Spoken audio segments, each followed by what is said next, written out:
All right, welcome to Tinfoil Hat, live from the Wise Wolf Gold and Silver Studios. That's right. Wolfpack Gold. Just go to samtripoli.gold, use the promo code Tinfoil, and you too can get in on the Press Mails game for as little as $50 a month. Very excited to have our next guest on. Oh, wow. What we're going to talk about fits kind of perfectly in the theme of some of the shows we've been doing, and it reminds me of an old school Tinfoil Hat show. Please welcome Ra Castaldo. How are you, buddy? Thank you, Sam. I appreciate you having me on, guys. Really appreciate it. I love it, dude. We were catching up. We're not from the exact same area, but we're near each other. So a little bit of upstate. So for those who may not be familiar with you, can you tell us a little bit about yourself, Ra, and where they can find you?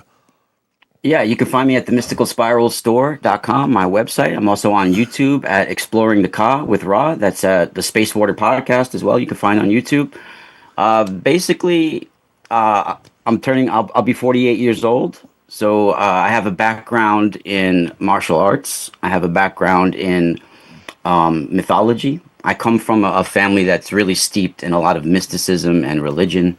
So at a young age, I got introduced to biblical archaeology and mythology. And I've always had a fascination with it.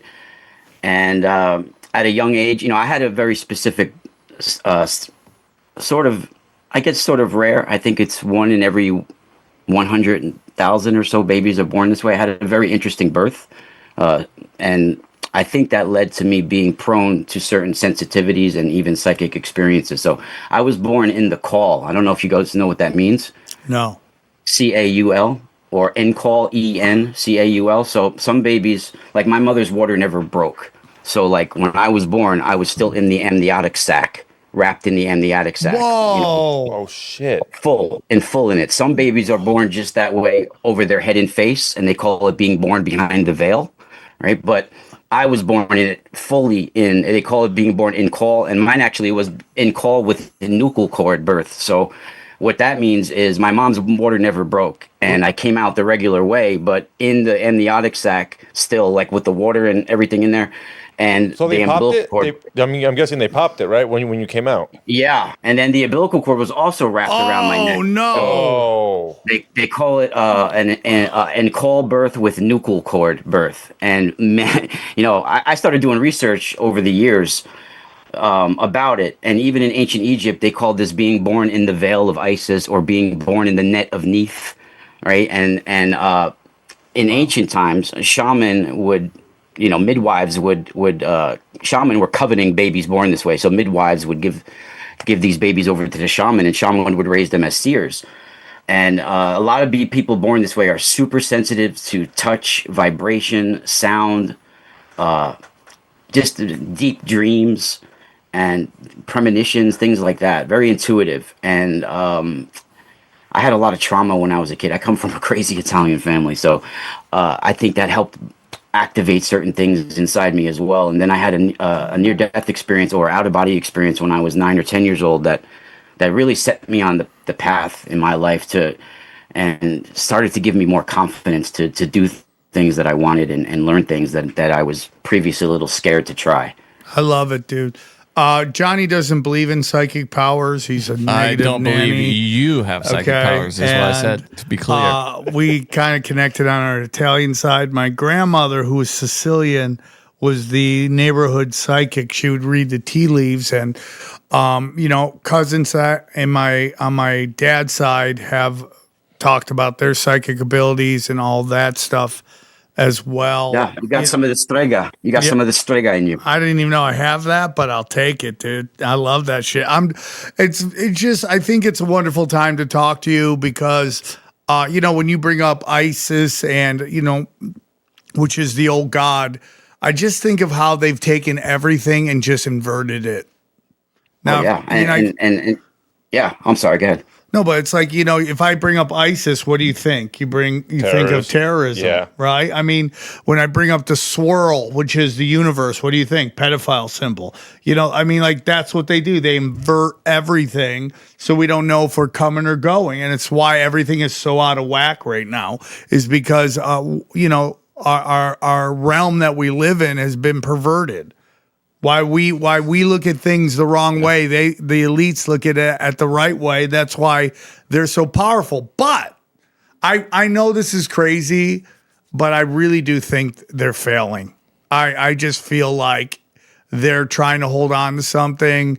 And I know they're trying to implode the economy right now. You had what's his face, Eric. What is his name? That guy that's always on.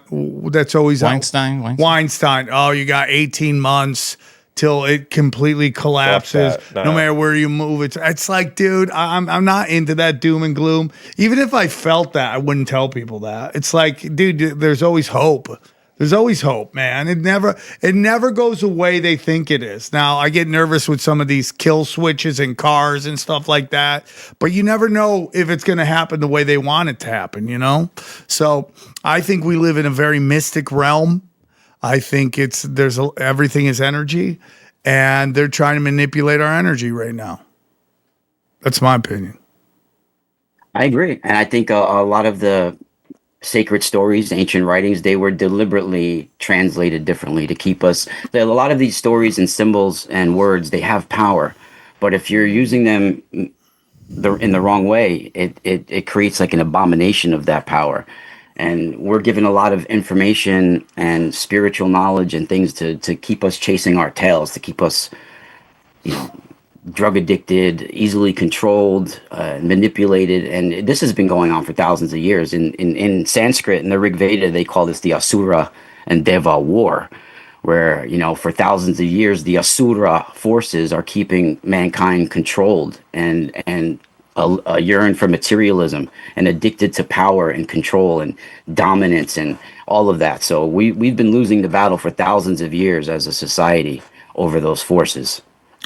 Yeah, it's like the game. We showed this on, I don't know if I talked about it on this particular podcast, but there's a game called The Wolf and the Villager. Have you ever heard of it? No, it definitely wasn't on this podcast. It was created by a Russian student, and it's what you basically do. You get 8 people, right? And you secretly tell 2 people they're the wolves. Oh, yeah. Have you heard of this? And the villagers have to figure out, the other players are called the villagers, and they have to figure out who the wolves are. Is that kind of like that card game where one of you is the asshole, and then everybody has to guess who it is? Basically, Assassins. It's called Assassin. I've heard it called that. Yeah. But this is the original version. Interesting. They came up with it. Someone took it and called it asshole. They used to play it at the comedy store. They got different names of anything. There's an Italian name in New York for the Dirty Sanchez, even. They call it the Manzelli. Can we explain to people what a Dirty Sanchez is? No, we don't need to Well, I think it's an older... What a Dirty Sanchez is. This isn't, we don't smoke the same. Hey, it's when you do this shit to chicks. Sex is such a humiliation. It's pretty nasty, actually, but I don't know. It is nasty. Yeah, so my older brother is 12 years older than me. He's born in 1966, right? So his age group, they had the Manzelli, and I witnessed grown men, in their 19, 20 years old when I was younger. They would, when they were sweaty playing basketball and someone had a cheesy mustache, they would take the finger and wipe it on their ass crack and be like, Manzelli applied across the guy's mustache. What and then, you got the guy, you're smelling the guy's ass, and you're fucking. The guy I feel bad for is this Manzelli. This poor fucking guy. I don't know why I brought this up. I don't know why I went to Manzelli. Yeah. No, because his whole family name is ruined now. This Manzelli. Manzelli. You just got Manzelli. Oh yeah, dude, that's so bad. This poor guy. We see all of a sudden I go right to the Manzelli when you bring up some. It's fine. But the whole thing is with the Wolf and the Villagers. I don't even know if that's officially the name, but it's that. So they all sit down. Whoever's running the experiment tells 2 people secretly they're the wolves, and so they'll be like, okay, who do you guys think the wolf is? And they'll guess, and usually they get it wrong. And then they'll be like, okay, close your eyes. It's nighttime. Open, and then while their eyes are closed, they'll walk up to one villager and go, "You're dead." They'll open the eyes and they're like, okay, blah blah blah, died. Oh, yeah. They were killed by the wolf. Yes, assassin is how I knew that. But right. And then they'll be like, "Who's the wolf?" And then they'll all argue with each other, and then they'll guess who the wolf is. They tend to be wrong. What they found out is that the wolf tends to win every game. And the whole meaning behind that is like a well-informed small group will always beat an uninformed large group, which, long story short, how's that getting? These people have been keeping this knowledge from us for so long.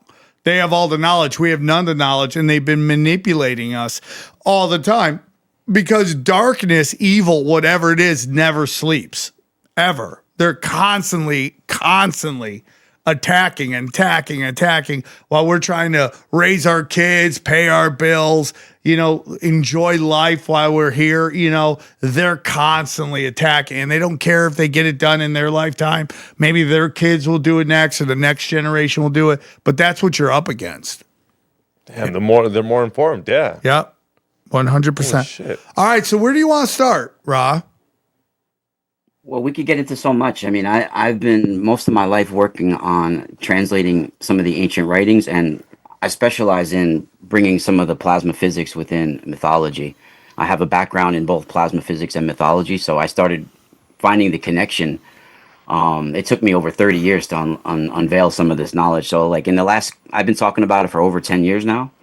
Maybe behind the scenes, maybe some of you haven't seen me out there before, but I've been going and sharing my work all over the world for over 10 years now. And in the last year or two, I noticed since like AI came out, a lot of people are becoming experts on plasma and putting out things about plasma. And, it's super interesting, dude. Yeah. Because like I feel like this is like a golden era of talking about plasma right now. We just did a big story on it on Deep Waters, and the big revelations that they're starting to make in plasma, and the connection to possibly some of these missing scientists to that's another thing. The research of plasma and what it means. Well, that's an interesting thing because I've been threatened in some ways and suppressed, and a lot of obstacles been put in my way since I've been doing this work and since I've been revealing it. And you guys, I don't want to throw names out there here, maybe off camera I'll tell you, but you wouldn't believe some of the people that have plagiarized me over the last 10 years and some of the things that have happened and preventing me from releasing some of this information. And because it's taken me, this wasn't an easy process. It took me over 30 years to come to the revelation about revealing what the true origins of the Ankh is, and symbols like this. And to me, that is one of the most groundbreaking things. If it was somebody in plasma physics, they would have got a Nobel Prize for some of the things that I've been presenting over the last few years. And I don't say that lightly. So like the electron-driven chorus of the magnetosphere around our planet and how it being related to birdsong. I've talked about that for years. And in 2025, NASA released and said, researchers have led plasma physicists to realize that the electron-driven chorus of dawn is related to the birdsong of birds. So what the electron-driven chorus is as electrons come into our magnetosphere, and you guys realize that we're essentially living in CERN. We're living inside a powerful giant magnetic field where the sun is introducing plasma particles and plasma and electrons and all sorts of things into, where we have these magnetic reconnection events. So we're literally a planet that's spinning inside of a powerful magnetic field where plasmas are being introduced into. And all sorts, it's like a living, breathing magnetic gateway. This planet is spinning inside.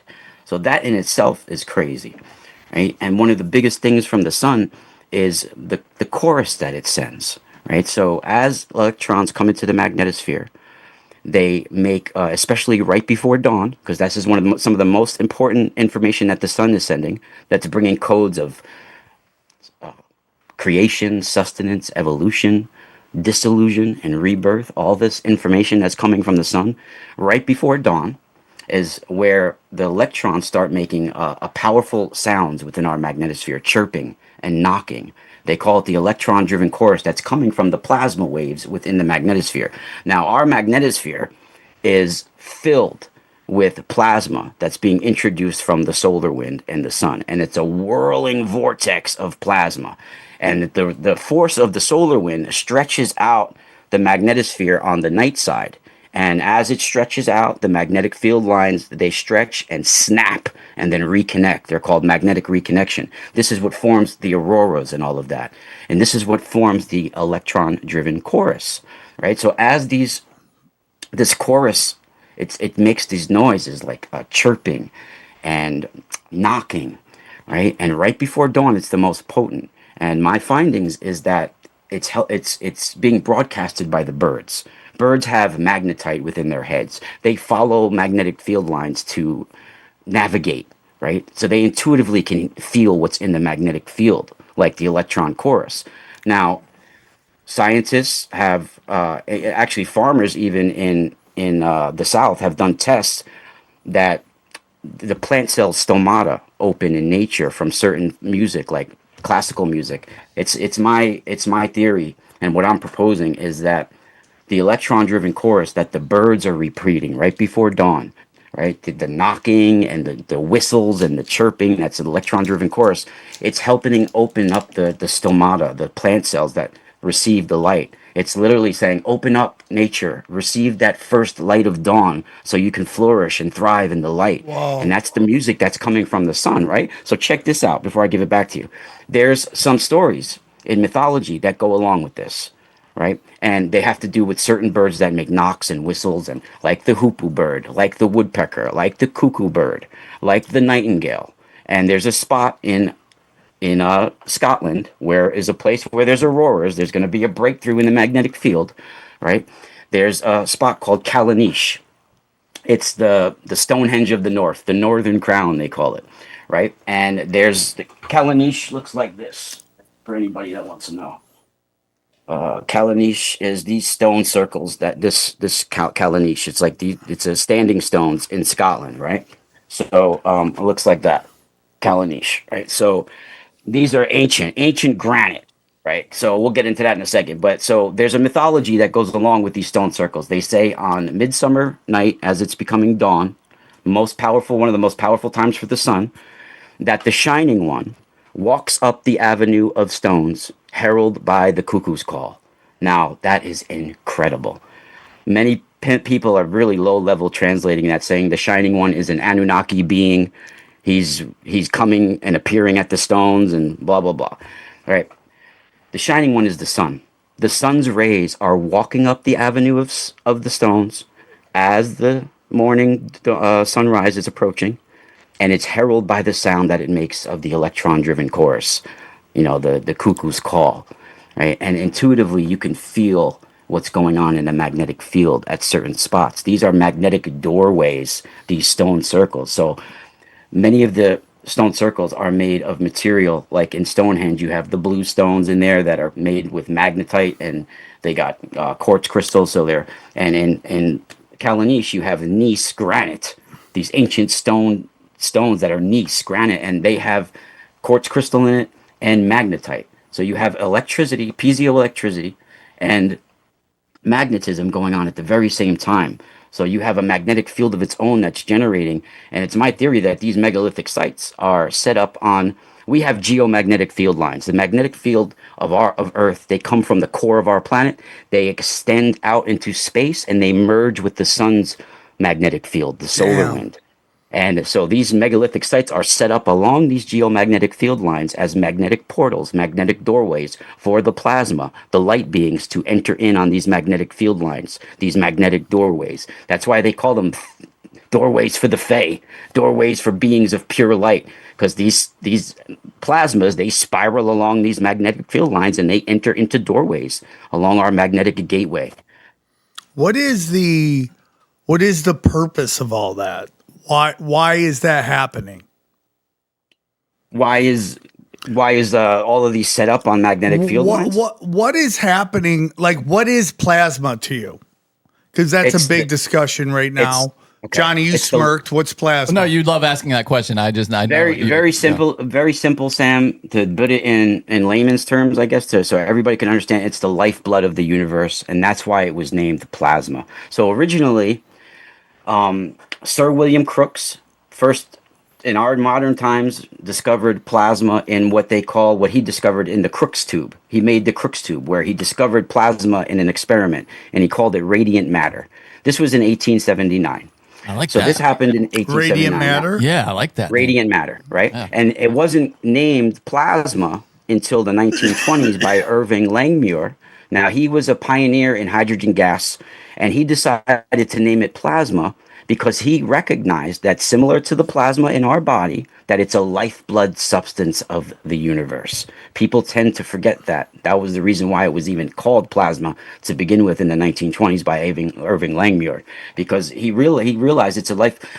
It's what we're taught in school is archaic. So the sun, what you see, the sun, stars, they're all plasma spheres, plasma stars. We're taught that it's a hydrogen gas sphere. It's actually not. It's so hot where the electrons start to knock and strip together and strip off, and they become sentient and free moving, and there's a collective consciousness with plasma. So it's literally like the Akashic field. It's so when you see a nebula, it's millions of light years of plasma. When you see dust, it's a plasma dust, a cosmic plasma dust. It's 99.99% of the mass of the universe is plasma. It's stringing together everything. When you see branches of light, that's branches of plasma. One of the biggest structures in our known universe is the Hercules Borealis Great Wall. And that's, if you look at it, if the out picture of it, how they describe it, is just like dendrites. It's just like branches of light. We live in a universe of light that's interconnected, and I believe our souls are part of that light, and we're encased in just a more denser matter that's encasing that light. So it's a whole universe of interconnected light, and when we are in this earth, we're receiving the light from our star, the sun. And that sun is pulsating streams of plasma, right? So there's streams going out in all directions from the sun, sending out all different information. And they're like rivers of plasma. They flow like rivers. Each sun and star is streaming these rivers of plasma, and they form a confluence of one big celestial ocean. And Sam, you see the celestial ocean in all of mythology, from all of even in the Bible, the primordial waters, all of this. Whether you're paying the Grim Reaper a quarter to cross the river Styx, or your Pharaoh Unis, who's traveling to the horizon, into the waters. All of these descriptions are describing intimately the living, breathing universe of light that flows like water above and below. Guys, listen, we've been telling you, inflation soaring, banks are failing, the dollar is dying. They're going to run this debt up to 100 trillion so they can switch it out with crypto. So the money you have in your bank, you see a number, that doesn't mean anything anymore. You got to get that money and you got to put it in precious metals. I'm telling you, it's how to stabilize your cash. All right. And that's why when you're looking to do it, there's no better place to go than Wise Wolf Gold and Silver. That's why Wolfpack Gold, Silver, and Bitcoin. Let me tell you about them real quick.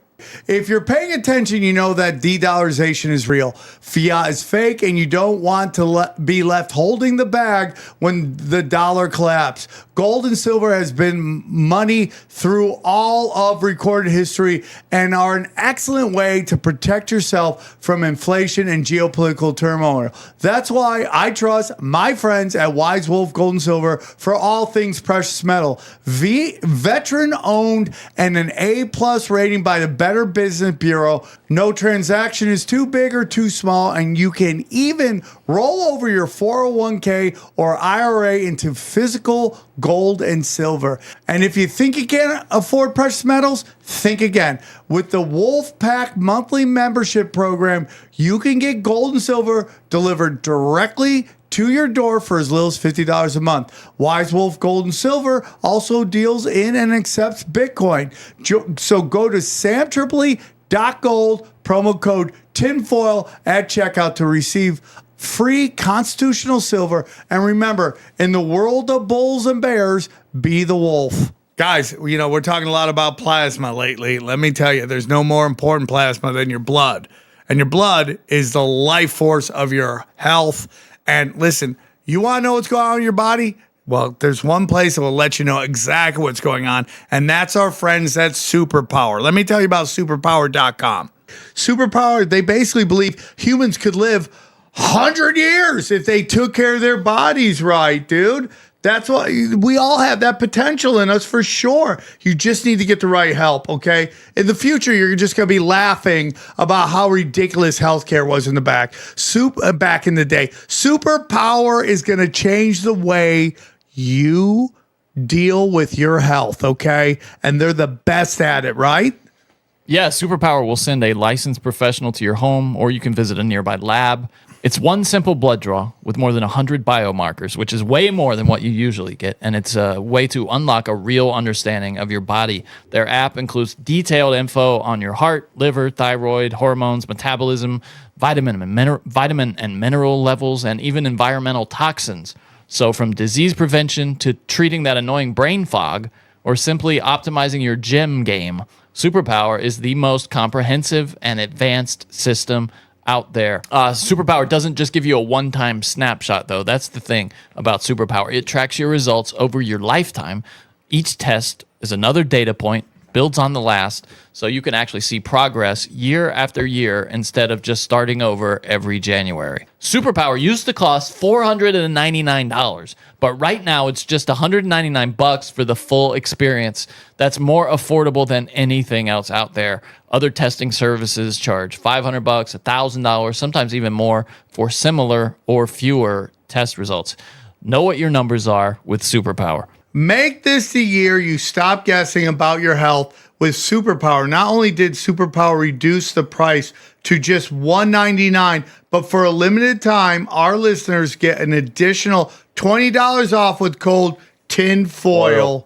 All right? Head to Superpower, just like it sounds, spelled just like it sounds, .com and use the code TINFOIL at checkout for $20 off membership. After you sign up, they'll ask you how you heard about them. So make sure to mention this podcast to support the show, and we thank them for sponsoring the show. You believe that space is liquid?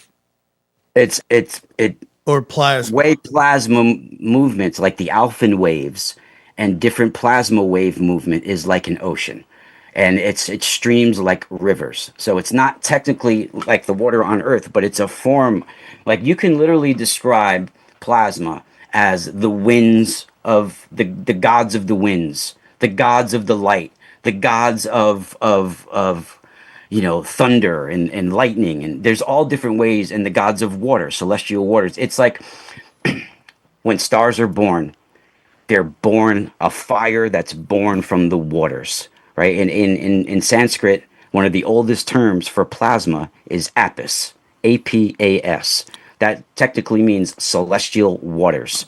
It's a living, breathing substance that's the fundamental substance of the universe. In ancient Greek, they called it apeiron. It comes right from apis, the same as Apollo.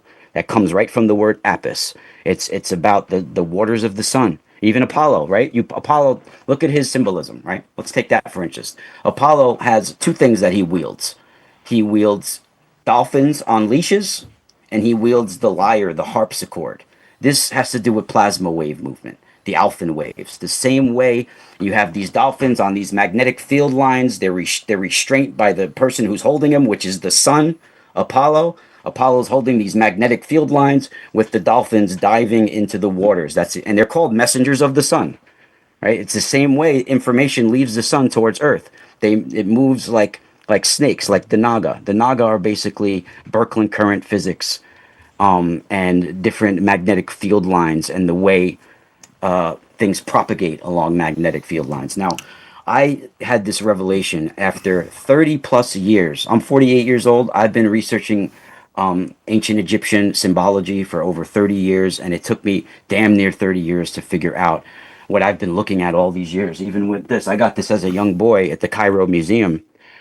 This is Akhenaten from the 18th dynasty, right?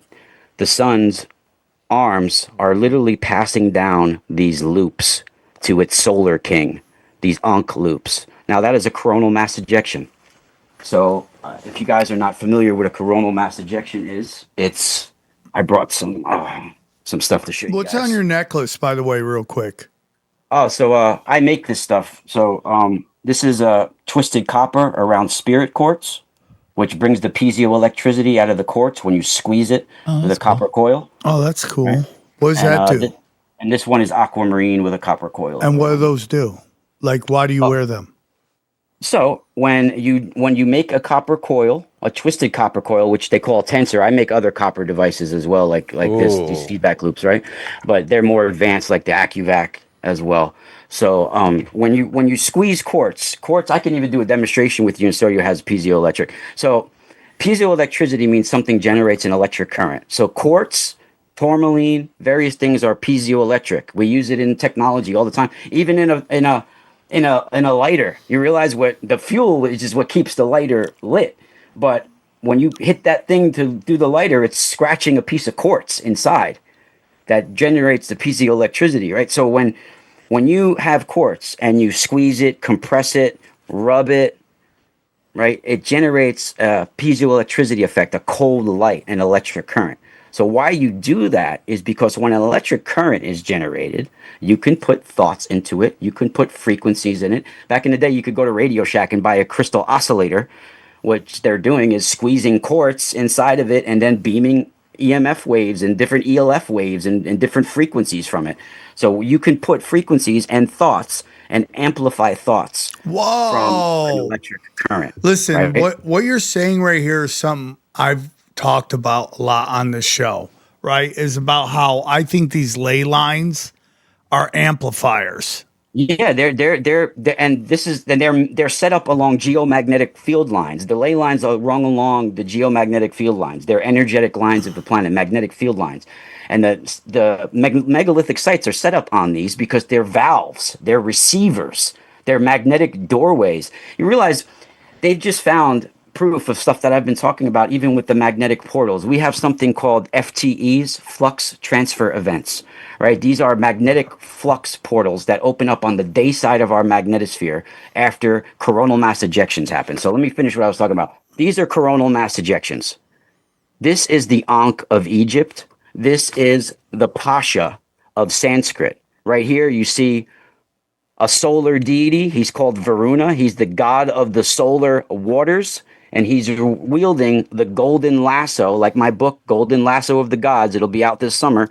Golden Lasso of the Gods, right? He's wielding golden lasso. And this golden lasso is described as a golden noose that comes from the solar deity, lassos souls, and pulls them into the celestial waters. So you're saying golden that lasso solar flare this. is what we're talking about here. Solar flare, coronal mass ejection. And how they form is our sun has magnetic field lines that are constantly in motion.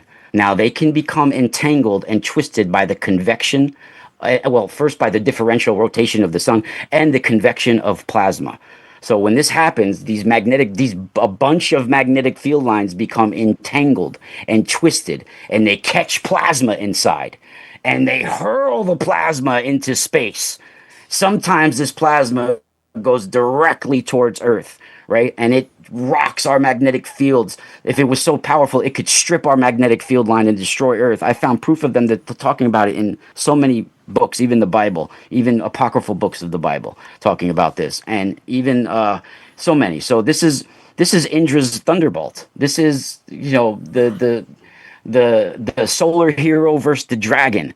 So our magnetotail is like a giant dragon on the night side. It literally swallows the light of the sun and it stretches it out on the night side. It's ruled by chaos gods. All the belly of the magnetotail goes through chaos. It's pierced by the thunderbolt of the sun, right? The coronal mass ejection, and it releases the waters, all of the aurora, right, that come out, and they go out and they come along the poles and they spiral down in different areas, right? These are the 7 rivers that get released when Indra pierces Vitra, right? When Ra pierces Apophis, when Tiamat pierces Marduk, right? When Zeus pierces Typhon. It's in every culture, right? And it's talking about the intimate struggle that happens on a daily basis between our sun and our magnetosphere to keep cosmic order. It's incredible. I love it, dude. How do you function in society? Like, Bro. how do So- you have conversations with people? I don't watch TV, to tell you the truth. Really, I homeschool. I don't really like to talk about it. I homeschool my children. You know, I've lived a life that's not been easy, and it's been difficult to live the kind of life that I've wanted. But it's the way I want things, man. So it's hard, and I attribute like certain things growing up, like me having a combat sports background. Like I wrestled in school, I did Muay Thai, I did I gotta see you kickboxing. got shoot boxing. Yeah, I actually really good friends with the shootbox camp. You guys could check out my Out YouTube of channel. New York City? No, actually, they're from Curitiba, Brazil, but Yeah. then they have a place in Long Beach Okay. that I first got to meet some guys when I lived in Long Beach for a couple of years, and I took a few pro Muay Thai fights in the early 2000s and a few amateur fights, and I got to meet like Ninja Hua and Luis Azeredo and a lot of the guys. from- All those Vanderlei Silva, and then Yeah, it's very. dude, I don't want to get too far off, but I remember Crazy. watching Yeah, I could do a whole show on just talking about those Cyborg guys. fight. She fought very much like Vanderlei Silva, and it's like Yeah, these well, weird looping I- punches. Yeah, I interviewed her husband, Cyborg, on my channel in Portuguese. Oh, that's great. You're a man of many talents. Yeah. So listen, The homeschooling. I just want to say briefly. The homeschool. By the way, he'll be. I mean, that his whoever you're homeschooling will never have a better teacher than you would be. I mean, you know, Yeah. did you ever have a teacher that was this interesting to listen to or knew this much shit? Not once in my life. Yeah. You know what I mean? So Yeah. what a Yeah, blessing but for those kids. he wasn't. Plus, see, I'm very close friends with Professor Chandra Wickraman. He's like a well-known astrophysicist, and I've known him for like a long time already. do you think 15 you're the years. only one who meets up with them with a camouflage hat on? Yeah, dude, I come from the streets too, bro. I'm very. People misunderstand who I am. I look like I'm going to buy the new Eminem album or something. But yeah, dude, I went through. Listen, I went through when I was younger. I went through juvenile detention. I was in Rikers Island as a kid in C-74. Yep. Right. I went through a lot of things as a kid. I come from a pretty hardcore family too. Yeah. Pretty hardcore. Well, I mean, you know, listen, I'm not the smartest guy in the world. I think I'm smart. I don't think I'm that intelligent. I don't understand. I can't play within the system. You know what I'm saying? The system is set up, and this is not a knock on anybody. The system is set up to reward conformity. That's what the system is. The principles list is those who conform the best. And there's nothing against doctors. I love doctors. There's a lot of important doctors, and there's a lot of good doctors out there, okay? Yeah. But a lot of doctors, a lot of getting your doctrine is, can you regurgitate what your professors want you to 100%. Say? Dude, even in like, I got to a senior undergraduate level in plasma physics, so I got like all the terminology and stuff down. But even in those fields, like you have magnetospheric physics, heliophysics, and plasma physics, all directly related, and they all stay away from each other and don't share necessarily findings and different things with each other. It's ridiculous. And it's just like that in the medical field, and it's just like that all over. In the past, to be an adept, like Sam, in the past, so an adept was a shaman and a doctor. He was a priest and a warrior. He was all of these things merged together. You can't have science without the spiritual aspect of it. What I mean by that is everything in space, the weather of space energetically affects life in the universe. Energetically. What's happening on the sun energetically affects life on Earth and all within our inner solar system, right? All over our solar system. When you read in the Bible that God separated the waters from above from the waters from below, what does that mean to you? It's the magnetosphere being created. That's the magnetosphere being created. When you're separating the celestial waters above and below, that's exactly what that is. And even when they say, let there be light, when our universe first started, there was a sound wave that was sent that organized matter.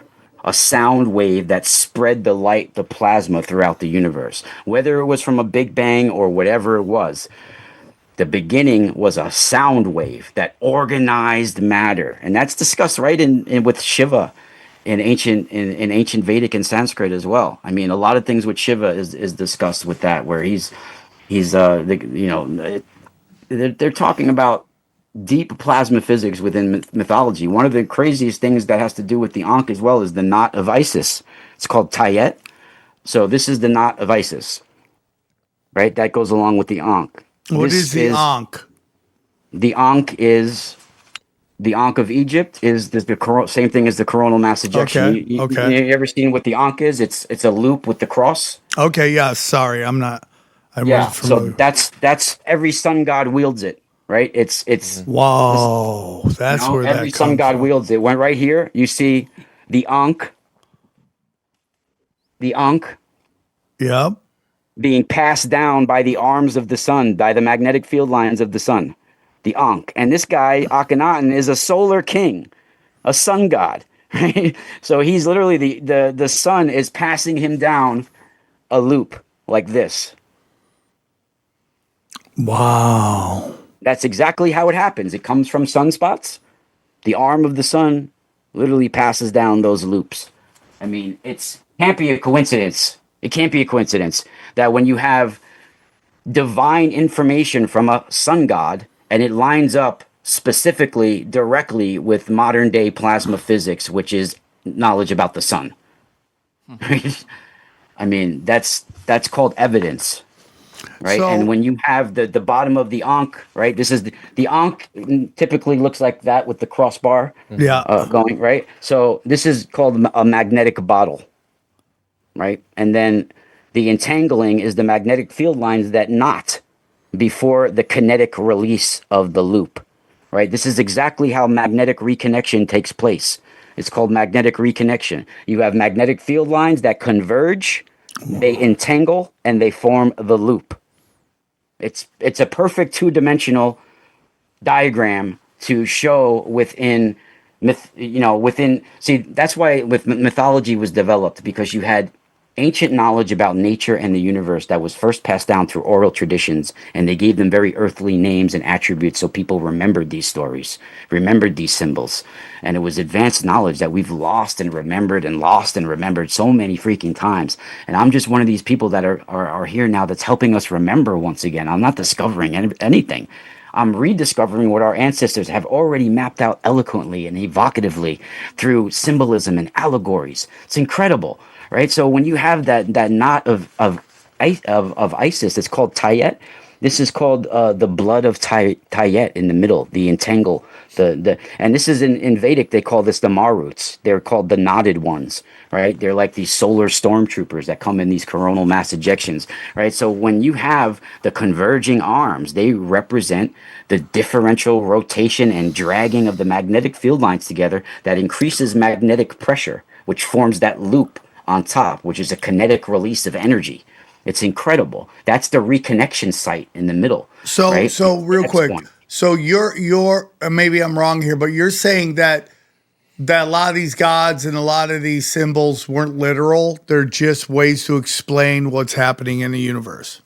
Yes. And then and then many times when you have powerful things of the universe, like galaxies, suns, stars, right? Suns and stars, same thing as suns and stars are, our sun is a star.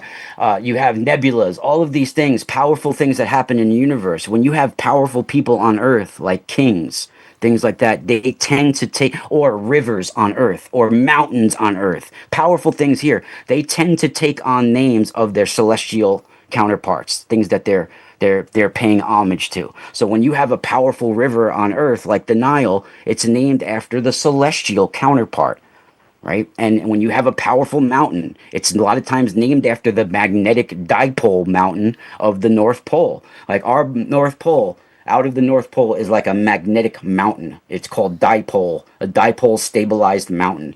And this is the Mount Meru, the Mount Olympus, this mythical magnetic mountain of the gods where these beings of light reside, right? So above, so below? Yeah. It's that's why I call it the Space Water Podcast, because it's water above and below. One more thing I'll show you that connects cross-cultural that you guys have probably heard about is Viracocha. So this is describing magnetic reconnection. So Viracocha is the gateway gonna of bring the that up. sun, right? Yeah. Right here. Yeah. Right? You see the god right there, right? Yes. He's holding these two columns that are called fiery serpents. He's holding these two magnetic field lines that he's about to twist together. And behind his head is a burst of light, rays of light that come out in all directions. Viracocha, and that's the gate of the sun. Literally, it's a coronal mass ejection being generated, twisting magnetic field lines that form the burst. And that opens up the gate of the sun. He's the central deity, Viracocha. He's the gate of the sun. He's the frontal figure that's rigidly symmetrical, like the dipole stabilization. He's holding these two vertical staffs. These staffs are often described in mythology and in the ancient writings as thunderbolts or lightning. And in many interpretations, they're even described as terminating in these serpent heads or something like that. This represents the active sun that we have, right? The central dipole magnetic field of the sun. And the two staffs represent two magnetic field lines, specifically opposing magnetic polarities that have to be twisted together to form the burst.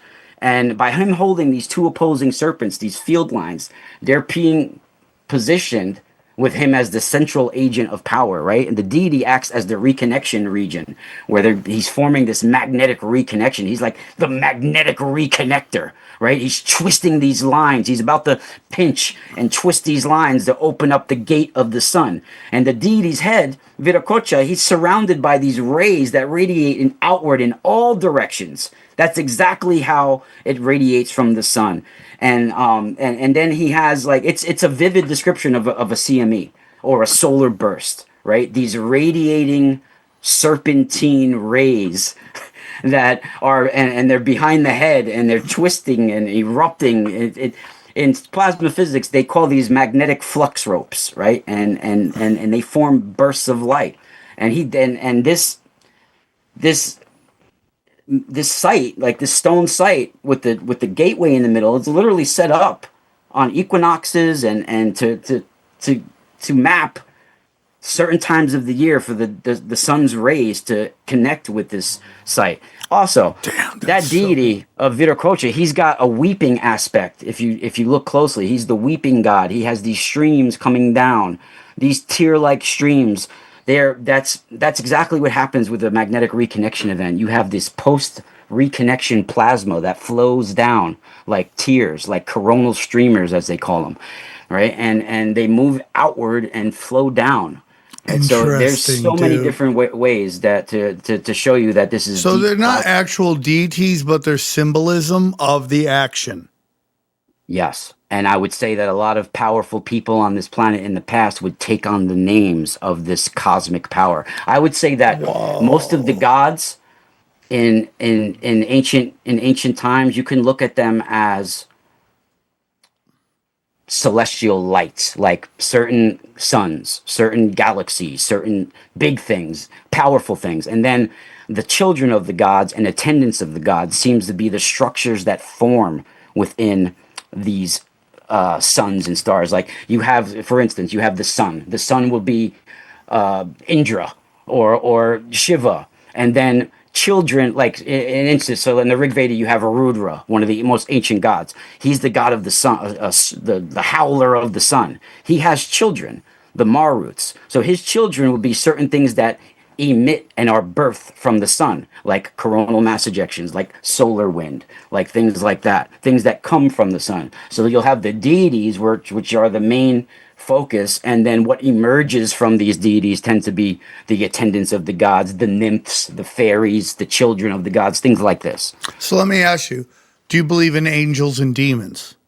Yeah, I think that there's just different ways of calling them. Italian, we call them the Gregori, or in Etruscan, they have the Lassa, or different beings like that. You know, like fairies. You have in Italian, you have different fairies called like the Lincetto, the Folletto, different beings like that. They're the same thing as the Fae of Irish. And it's all connected back to Sanskrit. Sanskrit, it all derives from Sanskrit. Like Etruscan, they actually didn't call themselves Etruscan. They called themselves the Razna or Rasena, very ancient word that connects to the Vedic word rasa, which means the people of the waters, right? So it all connects. Like even in Druids and in Celtic, when you hear the word banshee, it's actually ben sidi. It comes from a Sanskrit term that means like psychic power. Let me ask you something. Do you pray? Yes, I do pray. Who do you pray to? I do pray. I believe that God is the universe. I was raised Christian. I do believe in Christ. I do believe there was a Christ figure. I agree. Right? But I believe that religion is very dangerous and human. Organized religion.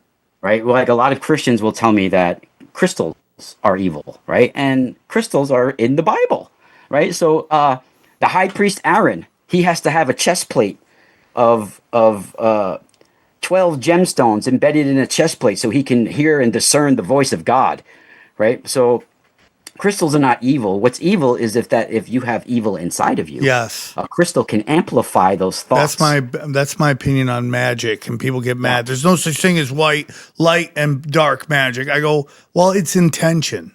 What is your intention with it? Hey guys, we're really excited to introduce our new sponsor. That's right, Batch. Batch THC and CBD, okay? We're talking about the best THC products. We're talking about CBD gummies and what they're really excited about, and we're excited to tell you, micro mints. Micro mints take advantage of sublingual delivery. That means under the tongue. It absorbs there faster than a capsule or even a gummy, and you feel it. CBD plus CBG combination. Wow, that's what's in these micro mints. It targets both calm and mood, not just one or the other. And to be clear, it's not a crisis intervention. The goal is just to get to baseline, to chill out, you know? There's no grogginess, no dependency, no pharmaceutical side effects, and they have at Batch, and this is something they take pride in, fully transparent lab testing that you can verify. They also have CBD night gummies. They're formulated specifically for sleep quality, not just falling asleep. So you're not drowsy. You're going to have a high quality sleep when you actually do get to sleep. Waking up rested changes everything downstream of it. Mood, patience, cognitive clarity. And they have an incredibly clean formulation for those of us who love to read ingredient labels. And if you're asking yourself, why should I trust Batch? Well, check this out. They're founded by engineers, not marketers, not random Instagram people. And they offer a full certificate of analysis for every batch, meaning you can look up every ingredient and confirm that it's there doing what it's supposed to do. So right now, Batch is offering 30% off site-wide, and yes, that applies to subscriptions too, so you can lock in that discount on your monthly supply. So go to hellobatch.com/tinfoilhat and use the code tinfoilhat at checkout, and we thank them for sponsoring this show. It's like Right? In Italian, did you ever hear from your family when you were a kid, the mal oik, the evil eye, the mal oik? I have heard, yes. Yeah. Yeah, what is your intention with it? It's like when you the pray. intention. People can look at you. It's like when you pray, you manifest. Evil shit. It's like when you pray and you manifest, like how you say it's the same thing, kind of praying and manifesting. Yeah, it's just depend when your intention is. If you're going to pray for bad things, that's my opinion, dude. Like, yeah, I'm and totally I look at the God is the universe is the brain of God, and we're somewhere sitting in the brain of God. Ooh, like so, when you see our brain, we have dendrites, and it's the same thing. That's the way nature forms in those tree-like structures. Galaxies and everything form in the universe. So when you have these branches of light in the universe, like Asherah of the Canaanites, she's this goddess that she's trees of light, like the menorah as well, right? They're trees of light that form in the universe. Same thing happens in nature, and same thing happens in our brain. It's similar structures form within nature and the universe, similar in our bodies. Yes. Like our electrical system looks a lot like the tree of. Yeah, that's why it's like you see certain people put out videos like thinking that every rock is a body part. That's ridiculous. A cave isn't a vagina. You see certain structures like. I've hit some caves. Dude, this is one guy, mud fossil guy. He goes on Google Earth and is like, this cave is a giant's vagina. And it's not. You see similar structures in the universe and in nature as we have in everything. Yeah, you're right. You're so right about that. Yeah, people see those patterns. The universe makes certain patterns to help. I'm sorry. Go ahead. No, I was just totally agreeing with you. People see those patterns and misinterpret them. I think often, because they are there. but they're just Yeah, and I think the universe and nature does it to efficiently do a certain job. Like you have these conical structures that form within plasma to stream gamma ray bursts, and like you'll see like in the Crab Nebula or the Vela Nebula pulsar, you'll see this lotus-like structure, a bulb that forms, right? And this happens, conical structures form to stream the light in through the universe. And you'll see that in mythology and all over places. Like, so I think it's like the universe is makes certain structures to efficiently do a job. sounds like programming a little bit, doesn't it? You know, like where you're reusing elements for the sake of. I mean, dude, efficiency. if you don't think something, there's some sort of architect believe it. Did you ever see what like a bacterial phage looks like? Oh, it's crazy. Yeah. A bacterial phage is literally it carries DNA in its head. Yeah. It has an icosahedron head and a conical tail with these injectors at the bottom. It's like a little machine traveling, and they have in what's called horizontal gene transfer. Like it can attach to your E. coli cell and take DNA from one species and put it into another. Right? It's crazy how atheists just think it's so random. Yeah. And I just really imagine. I really do Imagine believe the that. advanced life like that is just forming from random collisions in the universe. Like, When okay. you're an atheist, I think you have secrets that you don't want to believe there's consequences for. So you're like, no, dude, it's just random. You're like, okay, dude, what are you hiding? Yeah. When an atheist has a secret, dude, that's what it says to me. You have a fucking secret that you don't want to think there's some kind of karma or there's some kind of judgment. That's my opinion. It's also people who have had rough lives often kind of go there too, because they like some people go into faith if they have a difficult life, and some people turn away from it because they think like, what kind of God would let this happen? That you know what I mean. You can, or if you've been subject to abuse in churches. Some of the atheists I know had a really bad time. I in think church. that I don't want to put this out there, but I'm going to. But I think something happened with my dad with the church. Long time. and it turned him off like that. Yeah. Yeah. I mean, it's I know kind of people crazy. that way So, too. let's get into something that you wanted to talk about. And we haven't done an episode on this in a long time, but I've always enjoyed the subject, which is near-death experiences. So, you're saying you had one. Yeah, I would consider it a near-death or out-of-body experience. It's so weird how it happened, dude. I literally got kicked in the balls and had to have an operation to save my life. Hold on, everyone's what? like, this guy, someone kicked me in my dick, and I almost died. I'm not mocking it, but that's a crazy That's- story. How hard Insane. how hard did you get hit?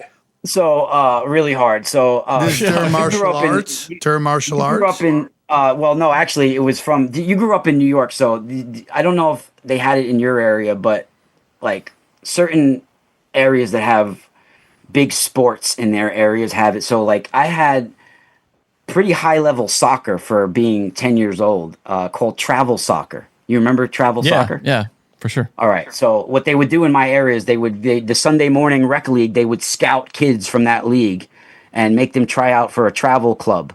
And, you know, you would have to try out, your family would have to pay for you to be on the team. You would get jackets and you would travel around the tri-state area. We would travel around like New York, New Jersey, and we would, you know, have, soccer matches against other soccer clubs, like the best kids from their counties.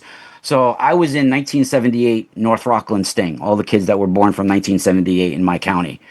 Right. So I was like a pretty good soccer player for the rec league. But then when I got on this team, I was just like, a sub, a regular, because it was like a much bigger. But I was like one of the roughest kids on the team. I was like one of the ones that does slide tackling and all this shit. So we were going to have a soccer match against this team in New Jersey called Thistle United. Right. They were Thistle, and they had a lot of I think they were Scottish or Irish American immigrants, and they were scrappy kids, dude. The Italians versus the Irish. Yeah, dude. And on my team, we did play all year round. Like we played indoor soccer and certain indoor soccer tournaments we did during the winter. But like kids on my team, we played baseball. We did all sports all throughout the year. These kids on Thistle United, they only played soccer all year round. Like they're Irish kids that are out in the snow kicking out the freaking soccer ball in the street, right? Always played soccer, and they were scrappy kids, and we weren't used to it. So we went to play this team, Thistle United, and this one guy, my coach sent me in to. I was the sweeper, so the sweeper is always the center forward, right? So he sent me in to like really go head to head with this kid, and we were going crazy. So it came to a point where he was open, about to kick as hard as he can towards the goal, and I literally jumped in front of him. Oh And my God. And we were wearing cups at that age. A lot of us wore. It was actually mandatory. My coach made us wear cups. So I had a cup protector, a plastic cup protector. It cracked the cup protector. I don't know if that slapped against me, but like I got lifted off the ground, and I was in I can't even describe to you the pain I was in. Right. So it was the ambulance was going to take too long. So my parents threw me in the car. Check this out.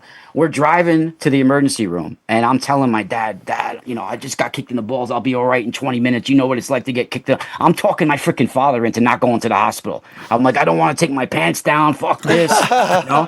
Right? I'm telling my dad, and my dad's looking at my mom. Jenna, I think he's gonna be all right. I know, like, so they fucking take me home, right? Oh no! And this is on a Sunday. Because I talked him into it, dude. I did talk him into it. I was like, I'm not going in. I'm not taking my pants down. Fuck this. Right? I'm going to be all right. Right? So I didn't want to be embarrassed sitting there. Everybody's looking at my nuts. Fuck this. Right? So I thought I would be all right because I've gotten kicked in the nuts before, dude. And I was all right like in a few minutes. I just had to my coach would actually drop us on our ass for some reason when we got kicked in the balls. He would we'd be sitting on the ground. He would pick us up and drop us on our ass, and it would hurt it even more. Like, fuck. Right? But that's like one of those old wives' remedies, Just walk it off. Yeah, you just drop him on his so ass. I went home, and it was on a Sunday. I went home, and it was like early September, October type when the ball was like cold and it was wet out too. So like I went home and I fell asleep, and the next day was school. So check this out. I don't even remember going to school. They said that I got up, I went on the bus, and as I was walking to first period class, I blacked out. Oh. And the next thing I remember is waking up right before on the operating table where I had this out-of-body experience. So they said that like what had happened was basically, I guess they had spun around each other, and there was this black tissue that was forming in one of my left nut. I'm sorry. Your testicles spun around each other? Oh my God. And there was a black tissue. Yeah, no circulation going through with them. Yeah, and there was a black tissue that formed. How do you in my know left that? Nut, because they're strings that put them together. I don't know how. Dude, it was a godsend because like the guy who ended up doing the surgery on me was at the hospital that day doing another special surgery, and he just happened to be there. Oh, his name guy was there. Shout out to Dr. Barr if he's still alive. Barr. Shout out Dr. Barr. Barr. He was at the Good Samaritan Hospital in 1988. 1988. You remember me, brother? You worked on my nuts. So check this out. Right before I woke up on the operating table, I remember hovering over my body. Like I was looking at my own body on the operating table. Whoa. And my body was out, its legs out and its arms out. Like, like my arms were probably in IVs or whatever, and they were working on my nuts, right? So I was hovering over my body in that same fucking position. The same position as I was on the table. I never left that position the whole experience. I remember always being in that position. Right, so I was looking at my body, and I made some kind of like decision. I don't remember. This has been so long. I get like blinking recollections of this shit all the time. I've been thinking about this like all the time for years. It led me into plasma physics eventually. So I remember hovering over my body, and I made some kind of like choice. Like I was like, oh my God, that like looks like a lot of pain. It looks like it hurts. I don't want to deal with that pain. Like I don't want to deal with it. Like I don't want to go back to that. Right? It looks like it's really like I don't want to lose my nuts. There was like a lot of things I was thinking that I was going to lose my balls or something was going to happen. I made a decision that I didn't want to deal with it. And the second I made this like conscious choice, a light surrounded me and I catapulted like freaking Google Earth as fast as you can go up straight where I left the Earth. And I literally heard a like whale song as I was leaving the planet. And looking down, it was like a green sea of intelligence, dude. Like an ocean of green. And I heard like shit like that. And then in front of me, and this wasn't like a 30-second to a minute of what I remember. Like it was very quick. I'm making it sound longer. In front of me was this tubular, whirling thing. Like it looked like water, but it wasn't water. It was like whirling. It's sort of like, I describe it as, like on a hot summer day where you see the air shimmering, Yeah. like Yeah. a shimmering, Yeah. like mirage almost. It was like that, but it was whirling in front of me, and I intuitively went into it while I was in this position. I went into it, and as I was into it, it was more alive than I can ever experience. Like, when you have like a psychic dream where it's so vivid and it wakes you up. It's like you have like one of those dreams where the dream's so vivid, you wake up out of the dream and you remember like a few seconds of it. It was like that, but times 1,000. And it was like so alive, so vivid in there. And it felt like it was analyzing and scanning or judging every fiber of who I am. And I literally, I was like intuitively, I guess, like I describe it as like I was leveling myself out, like I was a bubble in a carpenter's level. I was trying to level myself out in this, and when I finally made it level, and I was perfectly straight, like I was like bubble in a carpenter's level, when I finally was like even and level in this substance, I woke up on the operating table in that very same position, and I was kind of freaking out. And when my sister and family members finally left, I was trying to ask the nurses, and they were like, "Oh, you were dreaming. You had hallucinating probably because we had you under all this stuff." And there's no way a 10-year-old, in my opinion, could imagine what I saw there. And I was upset for a long, because I like felt like that I made it, like I didn't want to be here. It was like I just left something really amazing and vivid and alive, more alive than this reality can ever feel. And I now was here and in pain and pissed off. And like, I was pissed for a few weeks. It like put me into a depression, because I don't know if I felt like I didn't want to come back or something like that. I don't know what it was. It was hard to process as a kid. And I tried to explain it to certain people, and I was having like blinking recollections of it while I was eating the next day, and it was very frightening. But it took me 30-something years to try to figure out what happened to me, and I do feel I was in a region of the magnetosphere. And our souls, light, we're born from the light. We have to return to the light. We have to return to the waters. And I think our magnetosphere is what religion calls heaven and hell. Egyptians, they call it the Duat. Hebrew, they call it Gehenna. In Sanskrit, they call it Patala. It's these celestial waters that surround, like the underworld or otherworld, that surround our planet. And it's in a magnetic field. And I do believe that the ancient world, they knew how to navigate a soul to certain regions so it can leave this construct that we're in and go back into the light of the universe, go back into the sun and find its divine Do you think origin. you were being judged?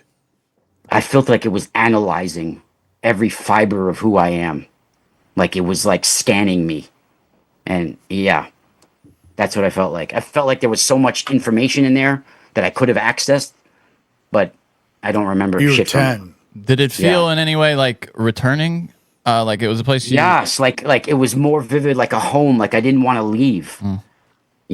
Like that. I don't remember seeing like my dead grandparents or people like that or anything like that. But I think when things like that happen at the moment of death, it's related to the programming and the belief system of the person having that experience. It's like almost like a holographic experience that emerges from the light. Interesting. Have you ever done DMT? Kind of sounds like a DMT Yes. trip. Yeah, I did. I've done ayahuasca once in 2002. I did ayahuasca. It was a 3-day thing that I did on the Acre River in Peru. I had spent a couple of months in Brazil when I was younger, and I had a brochure, and I ended up. It helped me, dude. It helped me deal with a troubled teenage. It helped me get off some drugs that I was doing as a teenager and stuff too. I get that. Did any of that, what would you say, echo or have any similarity to your experience on the table? Your psychedelic I would experience? say it is very similar to that. The thing is, though, when you have a psychedelic experience, it's like, however long it lasts, and then it ends. It's like, now what? You have to take this substance again to get another glimpse of this reality. Yeah. It's like it's pretty empty. Like that's how it makes me feel, because then it becomes more like a drug. You want to take this substance again so you can see some shit or experience some shit. When you don't, it's like a jump start your way past having a spiritual life, where if you diet and you exercise and you have certain techniques that you do and you work hard at it, you can actually get there normally. You can get there without taking a psychedelic or a potent drug or something like that. Do you fear death less now because of that? Do I fear death? Less now because of you think than you would because of that experience on the table.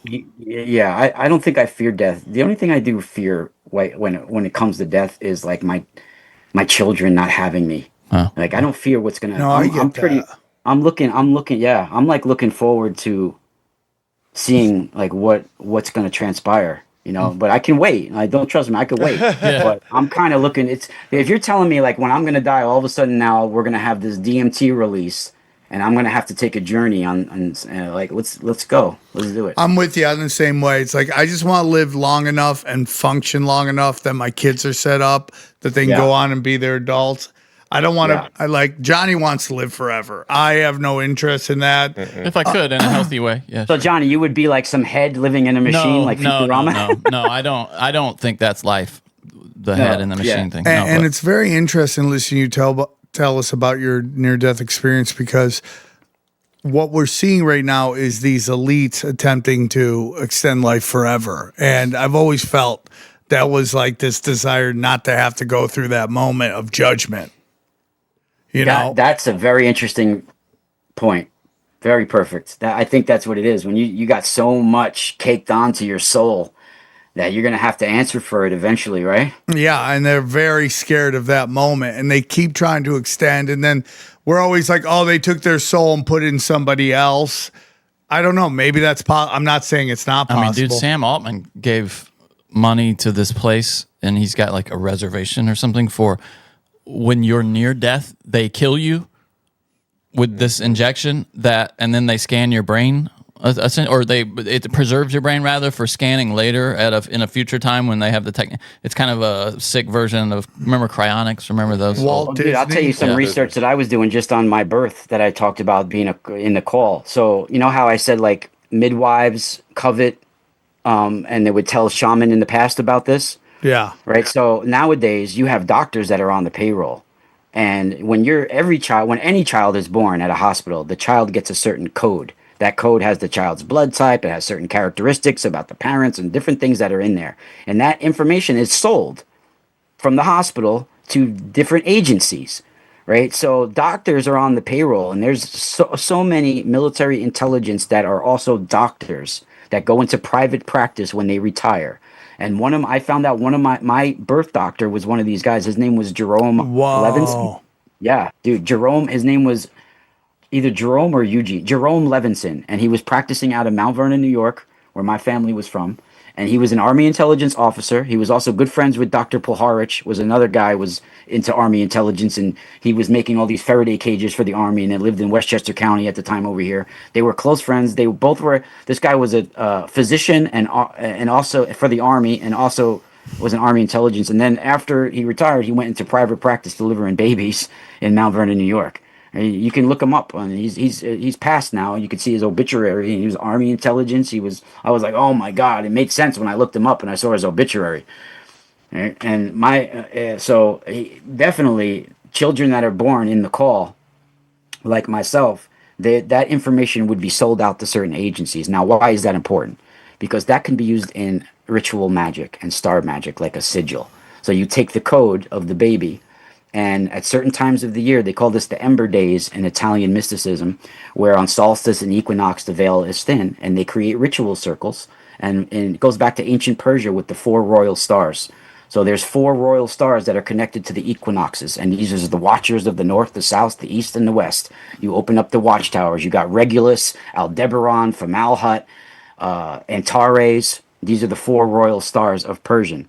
And certain times of the year, they will take certain rituals and for certain people and direct the life of the baby by like doing certain rituals and certain energies, helping to try to coast the life of a baby in a certain direction.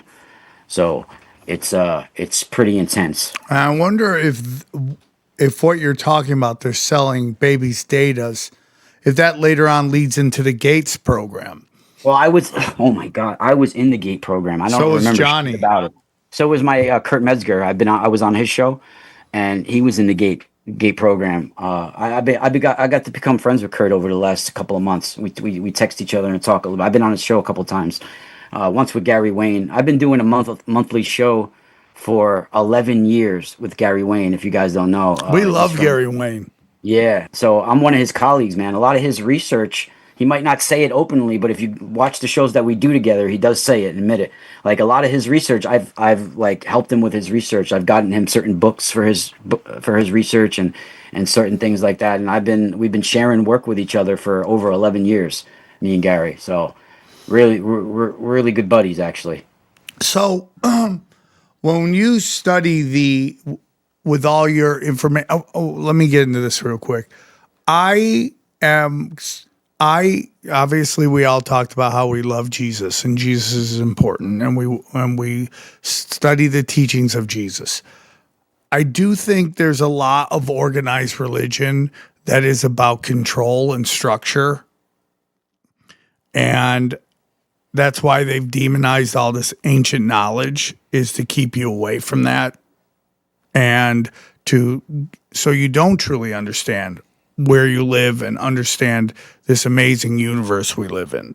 And again, as we have to say every show, we are not here to disrespect anyone's beliefs. If it makes you happy and it makes you a productive person and a loving and caring person, that's all that matters. You are going to do you. This is not meant to insult anybody and their beliefs. That's not what this show's about. But what we are talking about is this, because when you bring up Vedic and Hinduism and all that stuff, it's just very interesting to me that there were belief systems way before the Abrahamic religions. And, we can get into fallen angels and what they represent here and there and who they were and all that stuff. But like this very ancient knowledge from very long ago that seems to be lost. And again, how they're taking all this ancient terminology and demonizing it. That to me says something's going on.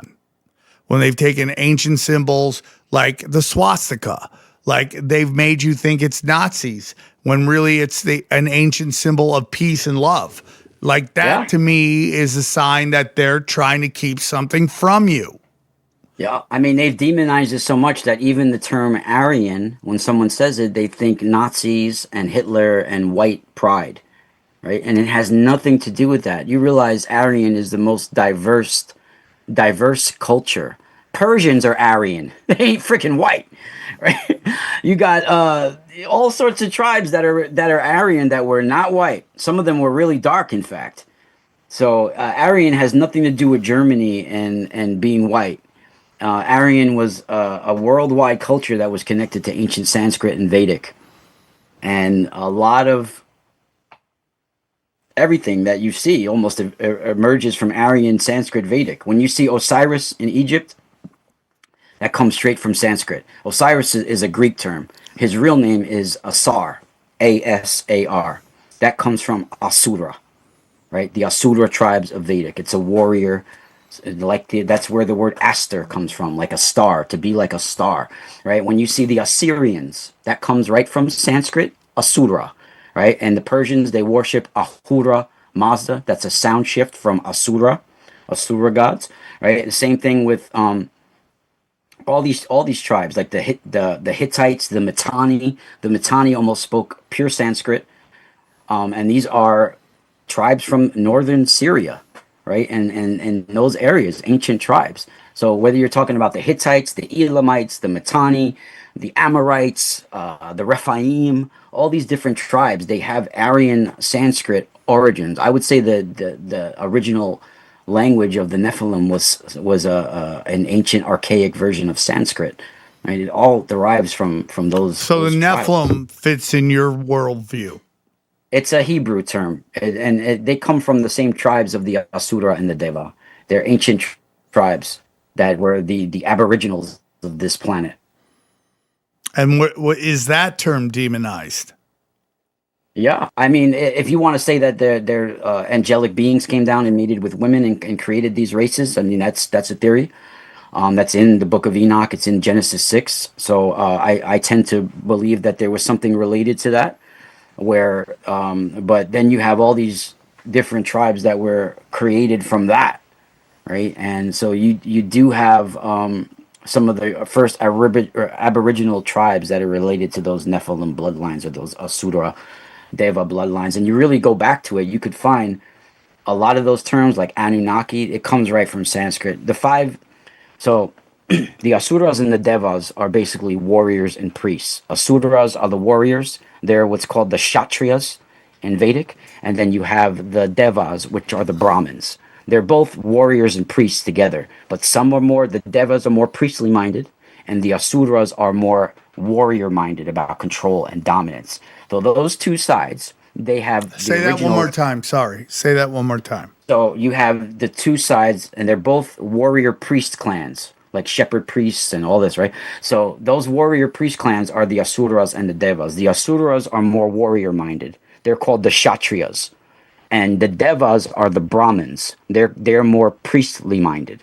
So the Asuras are more about materialism and power and dominance and warrior and control, and the Devas are more priestly minded, right? So those two they have a war, but originally they were made up of five Vedic families. Those five Vedic families you could find in a lot of the names of certain cultures and beings, like the Anunnaki. That comes right from the five Vedic families. So the five Vedic families were the Anu was one of them, the Yadu, the Druyu.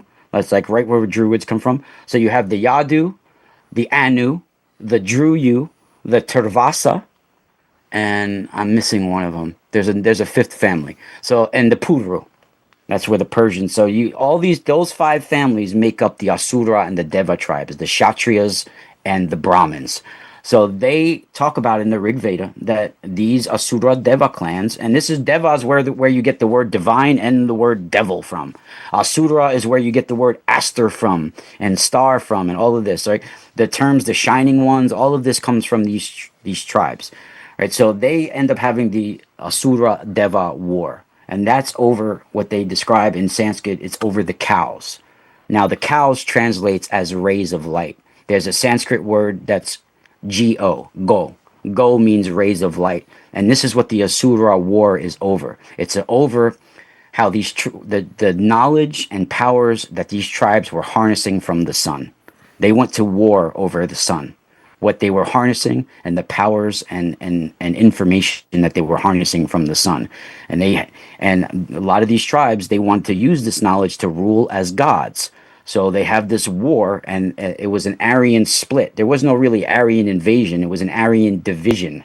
These Aryan tribes divided, and there was worldwide catastrophes, floods, things like that. And then they reemerge as Persians, Egyptians, Mitanni, Hittites, all these different tribes. So, but they're all have the same root. But as they spread out, they start mingling and taking on local gods and mingling and merging it with theirs and forming a whole culture of their own and an offshoot language of their own as well. That's so interesting, huh? Yeah. That's so interesting. And you could connect them all. You can connect the Druids, you can connect the Elamites, the Hittites, the Mitanni, the Assyrians, the Persians, the Egyptians. You can connect it all to Aryan Sanskrit, the Etruscans, all those cultures, even the Dogon. All of these tribes that they connect to a worldwide culture that existed once on this planet that was destroyed. So, there's the Jew world order people that believe this small group of people are running everything. They get mad at me because I say it's all Babylonian. It goes back to Babylon and that mysticism going on. What are your thoughts on all that? Because that's a big issue in today's. We got this push for Noahide laws and all that stuff. What are your thoughts on all that? Yeah, so it does go back to Babylon and Persian, but to go one step further, Persian gets it from Vedic Sanskrit. Right. So the first reemergence after the flood is like Persian. right? But Persian gets their knowledge from Sanskrit, Vedic, and the older Vedic culture, the older Aryan Vedic culture. So it is all back to Babylon and Persian, but Persian got it from somewhere, right? So, yeah. So that and when it comes to the Noah, I mean, all that's really dangerous, dude. Really dangerous. You have so much going on within even Jewish communities and Jewish mysticisms. I have a whole town that's 5 minutes from where I live in that's ruled by Hasidic Jews. It's called Muncie, New York. Yeah, there's been a lot of talk about that lately. And New Square right here. When I was a kid in high school, we would drive in there to cause chaos. Because on certain times of the week, you can't even go down the street. They're walking with these big furry hats and these long coats on. They probably paid They're that kid to kick him everywhere. in the They have their nuts, own yeah. ambulances, everything. Yeah, It's crazy. It's so funny because I know a lot about the Kabbalah and stuff. So whenever I what's have your a take conversation, on that? Because there's a lot. Yeah. I've been getting a lot of mixed messages. I've had friends of mine tell me that because it's so funny, dude. Because I most Hasidic people, when they take one look at me, they don't want to talk to me. But if I do end up having a conversation with them, they open up to me quick because I know a lot of times more than dude. I had one of them said, "You're more Jewish than the Jewish." He told me. What are your thoughts on all that? Because there's a lot of people that think the Kabbalah is like Jewish mysticism, and that is what these Chabad guys are pushing, these Zionists are pushing. Supremacy. What is your thoughts on all that? And then I've had friends of mine go, no, it's the exact opposite of that.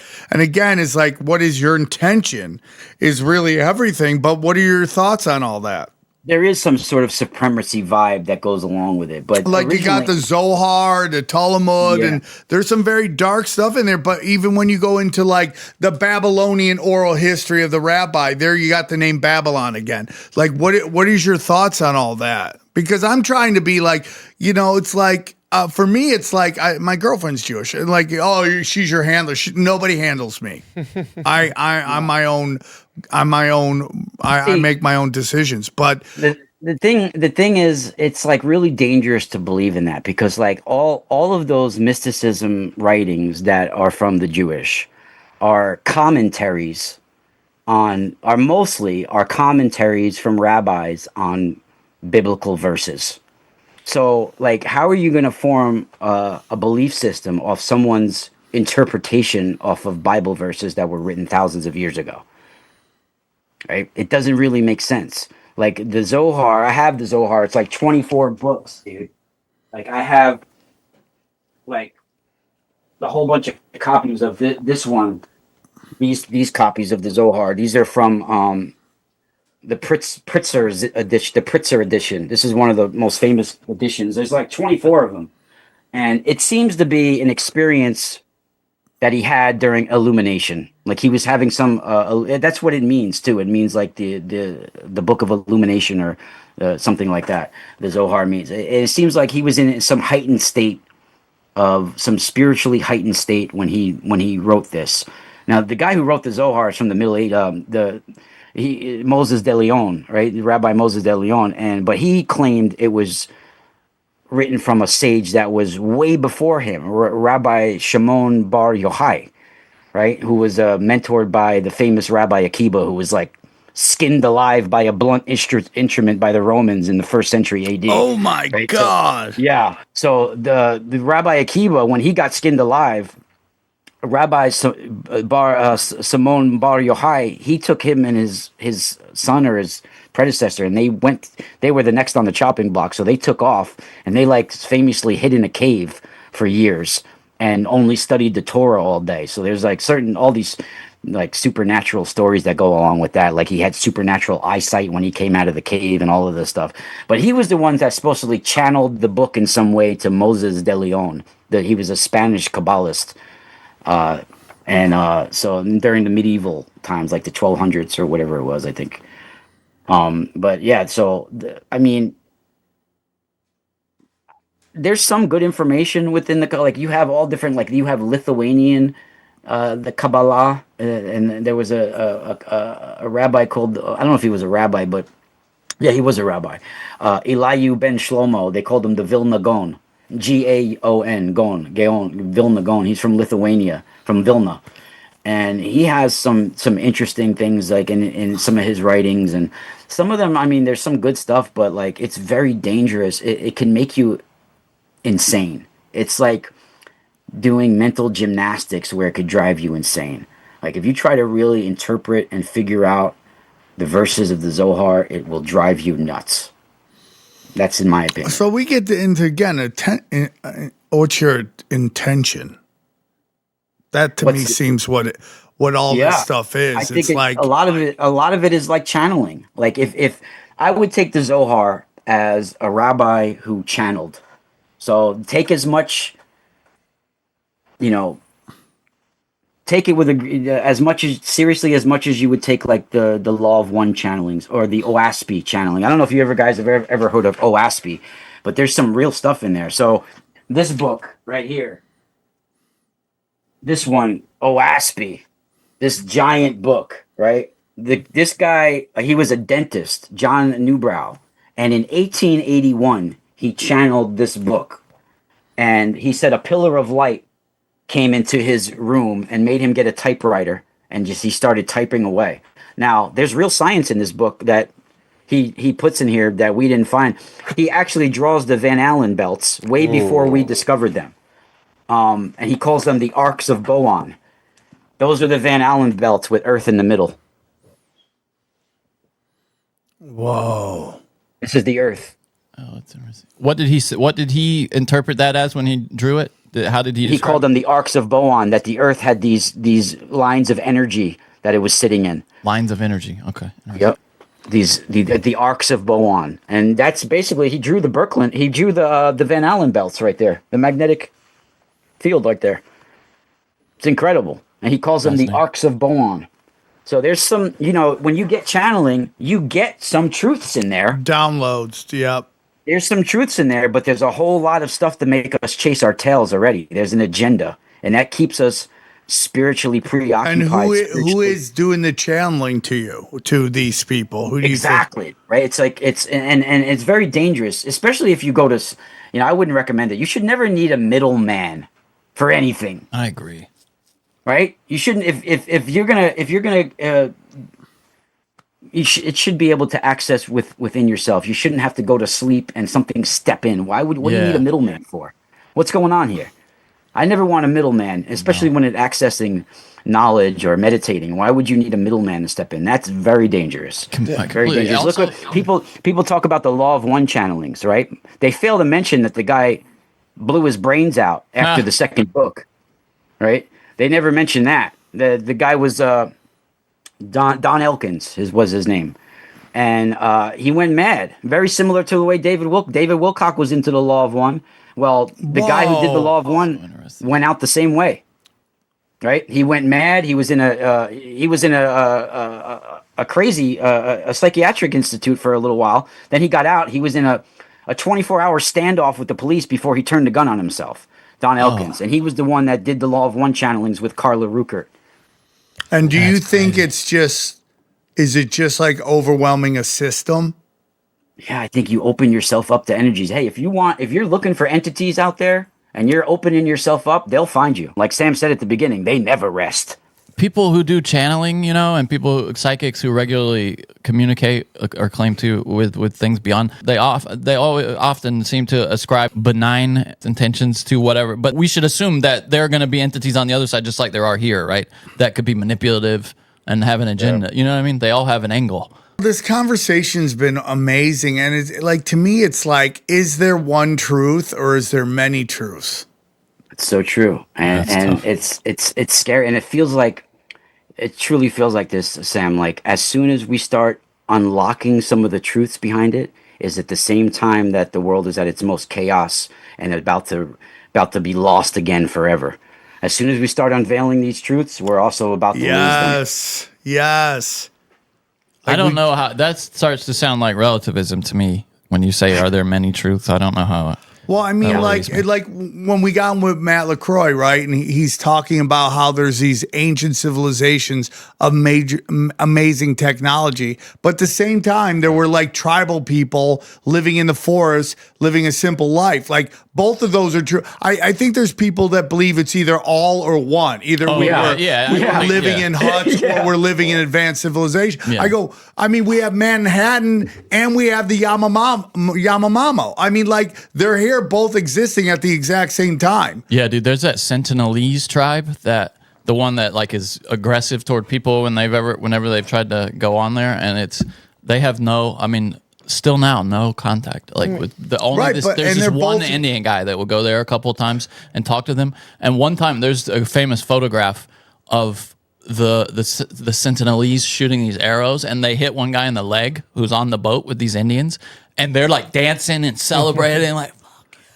It's so funny, dude. It's like we were Sounds talking like Jets fans. It's like we were talking Yes. about earlier, upstate New York. What were you saying? That it's completely empty. Yeah. And if like you said, if we died out and they went to upstate New York, they'd be like, yo, these guys were fucking, they didn't have anything. But then you go down to New York, Yeah. which is what you said, how you said 15 minutes away. Yeah. It's a whole different thing. Well, that's why my belief is it's like, yeah, I guess, if you go from there is a God of the universe, and then from that becomes all these different journeys. I think these different avenues of knowledge, and it's not like one way. It's like I just think that's different than saying there are multiple truths. You know what I mean? Like multiple things can be true, but they're not in competition with each other. yeah, So, but I'm sorry if I insinuate that they're in competition with each other. What I'm saying is No, what they I'm- could all be true, right? Like Yeah, if we yeah, see but a car, you if can't- there's four of us here, we see a car accident, we may all see a different right, accident. but only one thing happened. Yeah, Only one yeah, thing I- is true. or Right. something. The universe was created, Yeah. and everyone has a different experience in that creation. I agree with that. He's not the only one that we've had have a near-death experience, and they all have different stories. They're all things in common, though. Right. I mean, yeah. I mean, at the end That of feeling the day, of being reviewed or analyzed. yeah. as you And described it, everyone is- has their own version of it. By any Yeah. chance, did you see the light? Did you see the Yeah, light? said a that, light came and surrounded me, and I felt like that's what escorted me up. Okay, no, but I'm because if people say you see your relatives, I was wondering if you saw your relatives like at the end of the light, how they tell you don't go to the No, I light, didn't- you're I supposed never- to stay I away don't from the remember. light. weren't listening. I don't Huh? remember. I just remember. I don't remember said you ever didn't. seeing anybody except for No, I me said ha- being surrounded by the light. I know he said he didn't. I said, was there a mention that because people say that they see the relatives back? No, in- but he said he didn't. okay, He I didn't literally know. said that. Okay, well, Yeah. Yeah, occasionally lose XG into his thoughts. Yes, I mean, I find it very. So let me ask you something. We've had other people come on talking Vedic astrology. I find it very interesting. I bought a book on Vedic astrology. Even it was like basic bitch Vedic astrology, It's hard, dude. and it seemed like Chinese to me. Like where Yeah, do you know what? You should get David Frawley. He's a good author that really describes it really well, and he's he's a Westerner, so he describes it really well. All right, I'll get that after the we're done recording. Excellent show, man. Anything else that we didn't cover that you want to cover? Nah, I mean we can always do another show sometime. You Yeah, guys, for sure. Anytime, dude. I Yeah. thought it was an excellent episode. I really enjoyed it. One more time, Ra, tell them where they can find you. Sure. On YouTube, you can find me at Exploring the Ka, or you just type in the Space Water Podcast. You could find it. I do a monthly show with Gary Wayne the second Saturday of every month. I also do Megalithic Mondays with Maria Wheatley. She's a researcher and author on megalithic sites. So you can find me there on YouTube, Exploring the Ka, on my website. If you want to get my copper devices, and if you want, I'll send you some gifts, Sam, so I you can would check love them out. that. I would love that. Yeah, you can find that at the mysticalspiralstore.com right there. Yeah, cool. And you guys can get my Patreon, patreon.com/themysticalspiral, and I'm on Substack as Ra Castaldo. Really appreciate it, everybody. It's been a pleasure having been on the program, and I'm actually impressed. You guys were really it went well for having 3 people talking. Really Yeah, went well. yeah. There's one guy who's smart on this show. The rest of us do the best we can. You know, we do the best we can. No, you guys are awesome, dude. Yeah. I'm glad I got to meet you guys. It's Well, really we're cool. honored to have you on. It was an all-time banger. I thoroughly enjoyed it. The just everything about plasma is just so interesting to me, dude. It's just Yeah, and it's surprising that a lot of you guys are into these topics because I found out about you a couple of months ago through Kurt Metzger. I had heard your name a few times, but when I went on Kurt Metzger's show, I found your Tinfoil Hat podcast. yeah, and I we saw love it. Kurt. That's when you last went on there a couple months ago, Kurt. I went on Kurt's maybe a month or two. I went on the first time I went on Kurt's show. Me and Gary Wayne appeared together. Oh, I love. and then- yeah, we had and then- Gary Wayne on. He's one of our favorites, dude. Yeah, Last he's thing a I long want to time. ask you about. I have another podcast called Deep Waters. He was bringing up ghost moons. Have you ever heard of ghost moons? like the Kordaluski clouds type thing. Yeah, basically like this notion that they believe there's like two ghost moons out there, and when they'll just appear out of nowhere and they'll freak out and they'll go back to look and they're already gone. Have you heard? Very interesting. Yeah, Who will freak out? like the scientists that are studying, so suddenly these ghost moons will show up. I got to look and the see if sky? that's related to the Kordaluski clouds. It's like these plasma clouds. But Yeah, what you're looking through it's not naked eye visible, is what you No, it's telescope, and then they'll go back and look at it. moons and of our planet though. Or they're another near our planet. planet, yeah. And there's these ghost moons. What And planet do they orbit though? Our planet. our planet. Okay. Yeah, and you know that's right in the Bible. I mean, right in the Bible, even in the Canaanites and Ugaritic writings, they talk about how God, Yahweh, even Baal, he rides on clouds of heaven. He rides on the celestial clouds. So And there you where's go. your take on Baal and Kronos and all that stuff? I know we were just going to end it, but what is your take on Kronos and Baal? We Yeah, just had all a guy those are on that describing- Moloch isn't real. He's more of which goes back to kind of what you were saying, which were actions that the entity Moloch didn't exist. It was Melech, and the Hebrews have was funny sense of humor, and they added O from this other god called Moloch. And that Moloch is actually the action of sacrifice. That's actually Kronos. Well, there were many civilizations that were taking on sacrifices to certain entities and beings and things like that. But originally, these are after cosmic forces. So Baal or Baal, he's the child of Asherah and El. So the two main Canaanite goddesses are Asherah, who's the lady of the waters. She's literally the cosmic waters, the plasma waters. And then you have El, who's the supreme deity of the universe. Now, El and Asherah, they come together to have 70 children, Whoa. 72 in all, right? And that 72 is a number that has to do with creation and cycles, right? We move 72 degrees.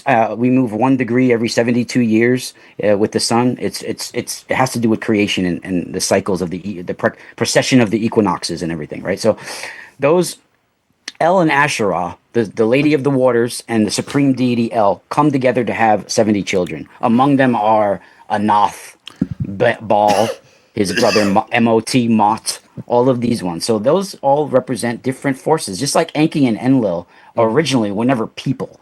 Maybe some kings took on those names, but Enki interesting. is the lord of the celestial waters. He's the watery abyss. Enlil is the solar wind. He's the god of the wind. So the solar wind and the solar waters come together to bring creation on the planet. That's where they come from originally. And then maybe certain beings take on those names. But originally, they're Kronos, the god of time. You know, it's all these different. They're all has to do with cosmic forces. They're more Zeus. like symbols than actual Yeah, like entities. Zeus and Indra. I mean, it all has to do with thunderbolts coming from the sun. Yeah. Interesting. That is really interesting that they're more like actions and behaviors of celestial bodies than actual deities. Yep.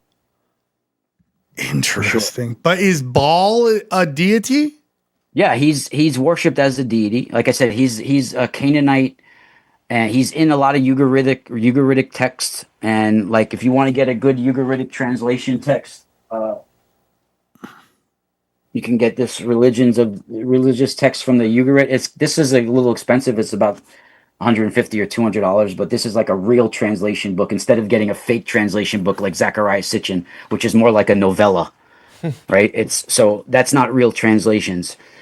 So when you get into the Ugaritic writing, you'll see Baal is a main figure that has to do with celestial forces and battles that have to do with celestial forces. And a lot of it is interpreted the wrong way, unfortunately. I'm not saying I have all the answers. I don't have like all the answers of the universe. I don't have answers like that. What I do propose that I have some answers for is I have a background in mythology and also plasma physics. So I was able to find some of the forces of the universe and certain ways that the universe works, the secrets of the universe and nature, written for us eloquently in allegories and metaphors within our mythology. So that's what I do have some answers for that I can provide for you guys that I think I'm on the right track with. But as far as having like, you know, what these certain people were thinking when they were worshiping gods, you know, I don't know. I could say that I think they were misusing the knowledge for control and dominance, and to wield the knowledge as and to act like gods and deities. But was Jesus a real person to you? Your belief? I do believe he was a real person, and you know, the light can bring a being here, right? There's various ways I could show you scientifically how a being of light can arrive on this planet through a gateway, and possibly even be impregnated in a woman. Right? God can just lay down a light, right? And a woman can be impregnated that way. So I do believe that is possible, right? And I do believe the technology exists where certain bloodlines were bringing in avatars that way as well, creating these antichrists where they can do rituals to create to get a woman pregnant. You know, Wow. impregnated by the light. When you see the gods eating, the gods drinking in all these metaphors, they're drinking the light. They're eating the light. They're drinking the soma. That's the waters of the light. What did Juan come on and say that those when you basically Frankenstein was one of it? What is it? Humongous? Oh, No, yeah, homunculus. Yeah, that. Interesting, dude. Interesting. Those things. Yeah. Rob, great show, man. Stay on. I want to talk to you. I appreciate you guys. I hope you guys enjoyed the show. Thanks for coming on. Open door anytime you want to come back. And let's break down the episode. All right. What'd you guys think of Ra? Old school. Old school stuff. episode, yeah. It was good. What does he call the Dirty Sanchez? What was it? No, dude. Isn't that crazy? But that's been around forever. Yeah. There's always somebody rubbing butt juice somewhere. It's so gross, bro. It's so gross. Imagine mid basketball game, someone just comes up and does that. It's like I want to tell a story, but it's so gross. No, please don't. I just want to tell a story. It's so Somebody commented the other day on Broken Sam, bro. They were like, I would love to share this show with my friends and family, but Sam Tripoli's mouth is so foul. I was like, okay. Well, that's the one thing about doom scrolling is I try to keep it somewhat. Oh, thanks. Yeah, thanks. You're sabotaging Broken Sam with your butthole. Yeah, but stories and nobody stuff. goes, oh, I'm watching it with my kids. That's what this woman was. She no, was she like, I said would she love wants to to send it to share my, it with people. People tell me they watch show with their kids. my dude. Christian friends and family, and I can't. That's because not of the Sam Tripoli's show, foul though. mouth. That's not the show. Tell her that. so Lady, you're gonna it's tell not this story the or show. not? Are you gonna tell What? this story or not? No, it's so gross. Yeah, I'm not. It's so I mean, gross. XC's just talking about people wiping jizz on their eyelids. Yeah, but it's up there. That's as gross. Really? Is Yeah. it worse than the one that guy called in and told us on BS about? Remember his? Where is he? It fell into his. Wait, what? I haven't We heard. can't tell it. It's It's go so- back and listen to. Do you know old what episode it Broken is? So at Sin. least they can go watch it? 73. I don't know. 73. Go watch 73. Anyways, By the way, we're 5 away from 200, or no, 3 away from 200 on BS. oh, what are we gonna do? We're gonna do a big celebration. I thought we would do a circle jerk, is what I was thinking. Like, Have a but guest. on and Zoom. whoever blinks first loses and has to finish the other guy. Johnny, you're No, the it's on reason. Zoom. You're the It's on reason Zoom. she can't share this either to her friends and Yeah, family. Johnny. Yeah, don't just throw Sam Sorry, under the bus. Trisha. Sorry. Sorry, you're not into Oh, jerk how off we stories. turned so quickly, dude. I thought it was great. I thought it was a great episode. I really got a lot from it, and it's really starting. It kind of piggybacks off of Matt LaCroix stuff. It did a lot, yeah. When you're talking about like parallels from like the macro and the micro, paralleling each other. And also, he said that these aren't real entities. They're more of like Representations, actions and representations. Yeah. But it is interesting that some of the things are real deities, right? It's like, how do you know it's real? How do you know it's not? Have to use your intuition, I guess, right?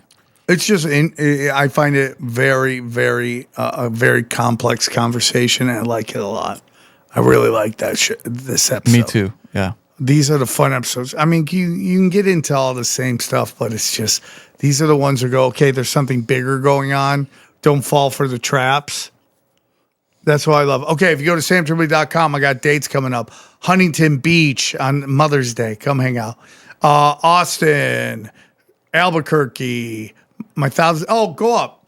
The Austin date is my dude, listen to me. If they let me do this special, it's going to kill and it's going to piss off a bunch of people.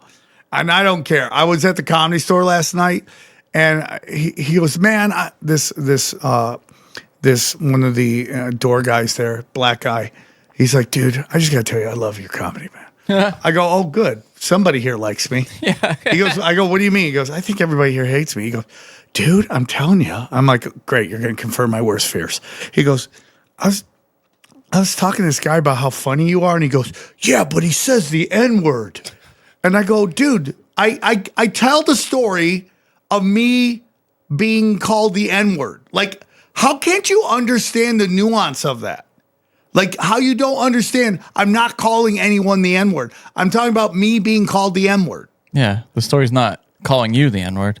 No, it is No, about. I mean, it's not the guy you're talking to. It's not like I called you the N-word. It's not like I'm calling black people the N-word. I literally have a joke about how I don't call black people the N-word. And the person who called him the N-word was a black person. Yeah, just in case you one don't of know. them. The other one was a paraplegic. You should do a really racist Paul Mooney voice. Is what you should do when you tell I do it him. like this. Oh, homie, you ain't what? Well, that's just what he sounds like, though. Yeah. Yeah. Boy, I should do Johnny's black voice. Ba-dee-ba-dabba-dooba-dabba. Paul Mooney's so funny to me. He was the best. Yeah. Albuquerque. Sold out, dude. We haven't made a decision if we're gonna have the meetup show the next day or the night of. I just feel like the night of everyone's gonna be tired. Next day. Yeah, next day. I know a lot of you guys are leaving town. I'm sorry, but the next day. There's a World Cup game. Oh, I mean, we could hang out a little after, right? Like, go get some food or something. Maybe we can be like, hey, we're all gonna go down to things. Yeah. It's not gonna be the official meetup. That'll be the next day. There's a place with the best cheeseburger in Austin called Casino El Camino. It's open until 2 a.m. Johnny, dude. Johnny was And it's just right across the street. We'll go blue down chew gold hard on that there. Oh, thing. boy, was I. Oh, my God. Lawrence, Kansas. You forgot Joke World. Oh, St. Petersburg, Joke Florida. World. We love Joke World on this pod. Okay, Lawrence, Tulsa, New Orleans, Austin. And then, yeah, so that's finishing out. New dates coming. I do want to say thank you. I don't know if I got here. Toronto, Hamilton, Dallas, and Fort Worth were amazing. I got some great stories at Fort Worth to BS tomorrow. Who gave you this? Oh, Manolis in Hamilton. We got two rotary phones. Two for Tinfoil Hat. One for the Comedy Store, and another one for the Joe Rogan Experience. I don't know if he'll take it, but I'm going to bring it to him. It's kind of cute. You go to samtripoli.com. You get all my videos, all my premium content. Real quick, guys. You guys, get on my newsletter, okay? It's going to tell you what live streams I have scheduled that week. It's going to tell you where I'm going to be performing, what episodes are coming out. When does that start? I thought it was supposed to be starting already. It already started. It did. Okay. Yeah, that's what's coming. And then it's also going to be me with any picture I take with hot chicks with big racks and black people. Oh, those are the best. Are you gonna do prom picture style? Yeah, only with black people though. Go down all my premium content. I will tell you, I will put my premium content up against anyone's premium content. It's the best. What about Netflix? I will put mine up against Netflix. Yeah, dude. I'll put up against only Netflix. good thing on there is beef right now. Yeah, that's it. Go down. Oh, I haven't watched the new season. It's all right, it's good. It's Oh, good. beef. Which one's that? The Ali Wong thing? Yeah, they got Yeah, season yeah, 2. Oh, they got season 2? Yeah, Are they they just still dropped bad it. drivers? Yeah. I mean, come on. Dude. I love Ali Wong. She's so good. I love that she sold a show about Asians can't drive. Like, that's the most brilliant shit I've ever seen in my life. It's amazing. 2 Asians, they can't drive. Buy it. We want it. Give it to us right now. She's so funny, dude. Go down. Cash Days, talk about it. It is it's been the markets have not been complying, but somehow Howie finds a way. It's also a great place to meet people who are interested in saving for retirement and for their future. So come hang out at Hang out, dude. Patreon.com/Cash Patreon.com/Cash Daddies. Go down. Chaos Twins. I'm having problems with Kickstarter. They won't let me add my bank info, so we're still waiting for the funding to start. Oh, it's funny. I wonder if there's something going on because I noticed a thing on YouTube too saying your bank info was funky. Why are they messing with my bank info? What if you got debanked, dude? It's probably coming. No HUD loss. Go. T-shirts. I got new T-shirts getting made right now. There's no T-shirts up. Okay, go back. Gold and silver. Wise Wolf. Aquacure hydrogen brown gas, Harley Ray, chemical free body. I took it today. I love it. Joel Staley, Get in Shape, EMF rocks. Dude, I'm telling you, dude. All these podcasters, they're doing all this EMF. They're starting to lose their minds, dude. Prometheus, on or off? Off. I'm off this week, guys. Sorry. Okay. That's, and then, yeah, anything else? Oh, Nuke Social. If you join Nuke Social, you join Mastodon. And you get all these people's posts. It's everyone who thinks like you. You also get all my social media on there. So you get my tweets and my Instagram. Anything else? Hit that like button, subscribe, go check out my podcast, XG Marks the Spot, please. New Broken Sam is out. We did we go crazy on the New Broken Sam? We did. Go to youtube.com/tinfoilhatofficial. Join that. Our numbers are going up. We're starting to go up on numbers, dude. It's going. Starting to get in the double digits. There we go. Finally. The double digits? Yeah, instead of getting 9, we're getting 13. Damn. I mean, everyone else is getting 50, but who cares? I mean, apparently we're just real pieces of Oh, shit. this one did really good. One of the best episodes of the year. That did great. That was a good episode. That was a too. great That is a episode. great Yeah. episode. Doctor, what is her name? Heather. Yeah, you guys should check it out. That was a great And episode. guys, if you go to youtube.com/Sam Tripoli Comedy, okay, my new special is about to drop.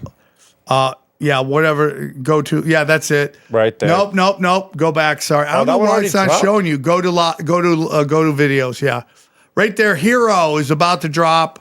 Hero. It's my 5th crowdwork special live from Batavia. It is fire. What day is it dropping? May 2nd, right? May 2nd. I got to change the time. It's not going to drop at 7 in the morning, but I am going to put it out. So I got to go change that. And that's about it, man. Yeah. So anyways, I thought it was great. Plasma is a big deal right now, dude, because a lot of people think that plasma. Big deal right now. Yeah. What? It's just a funny way. It's like Trump being like, America's the hottest country in the world. He started to say that now. I just feel like you saying that. Like, plasma's hot. It's so hot right now. It is. It's a big deal because they think a lot of these scientists going missing are all working on plasma. I hadn't heard. I thought it was anti-gravity, but you're saying plasma. Might be this. It might be all connected. Could be. Yeah. If I understood any of it, I would And that's agree. where you find out about ghost moons and stuff like that. I haven't heard anything about ghost. I want to Will read you look about up that. ghost moon plasma? Plasma ghost moons? Plasma ghost moons. Okay. Is Yeah. this anything like moon waves? Like what Crow 777 was talking about? Yeah, that's what he was talking about. This? The Kudurinsky clouds. Yeah, that they found these weird like plasma clouds in space.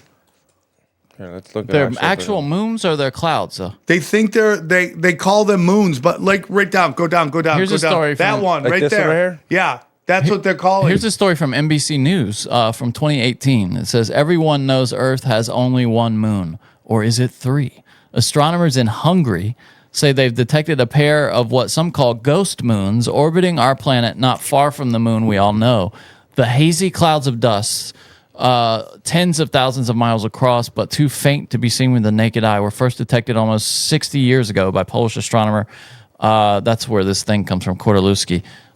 But the patches of light he found were too indistinct to convince some scientists that they're really there. And the existence of these clouds has long been a matter of controversy. Yeah, because they go to find them and then they disappear. And then they'll reappear. They may not look like moons, but these dust clouds, it's that red image you have there. Can you pull that one, the one in the middle, actually? This one right here? Yeah, right in the middle there. That's what is on the screen that I'm looking at. It says they may not look like moons, but these dust clouds Can you click it? I did. orbit It's the loading Earth up. It's at loading. roughly the same distance.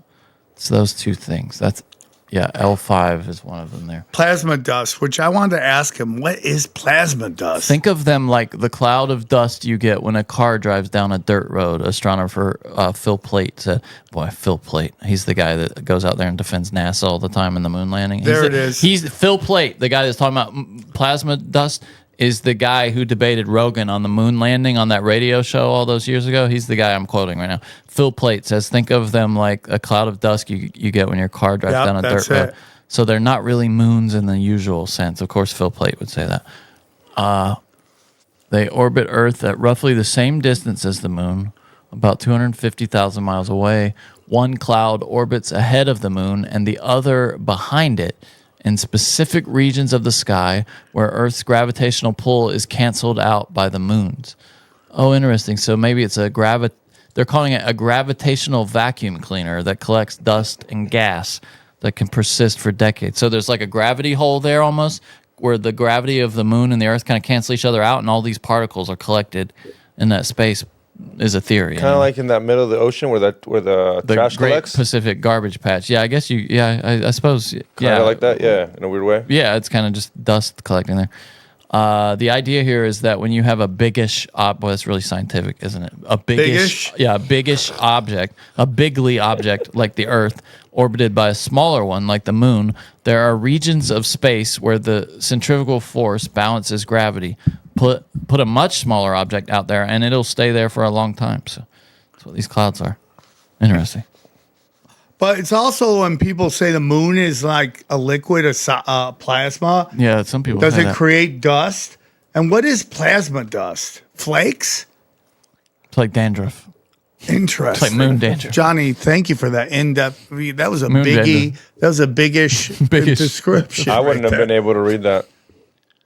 Yeah, I mean, you had to put the dot there so you knew what they were I talking know. about. Yeah, there's so much, dude, that normal people just wouldn't have any concept of. Like, you know what I mean? Like that they show us that in a telescope, and we're like, oh, okay, wow, cool painting.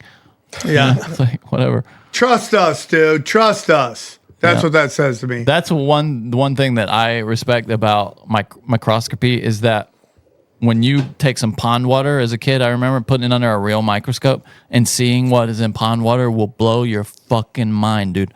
There's all kinds of living things with arms and legs just crawling around in pond water. If you ever just want to buy a used microscope on eBay, even not one that's not that expensive, but a good one, and just go out into the rainwater next time it rains and put it under a microscope, and it will blow your fucking mind how No, much I don't life, want no creepy crawlers are out there, dude. so much life in just a drop of water. All right, guys.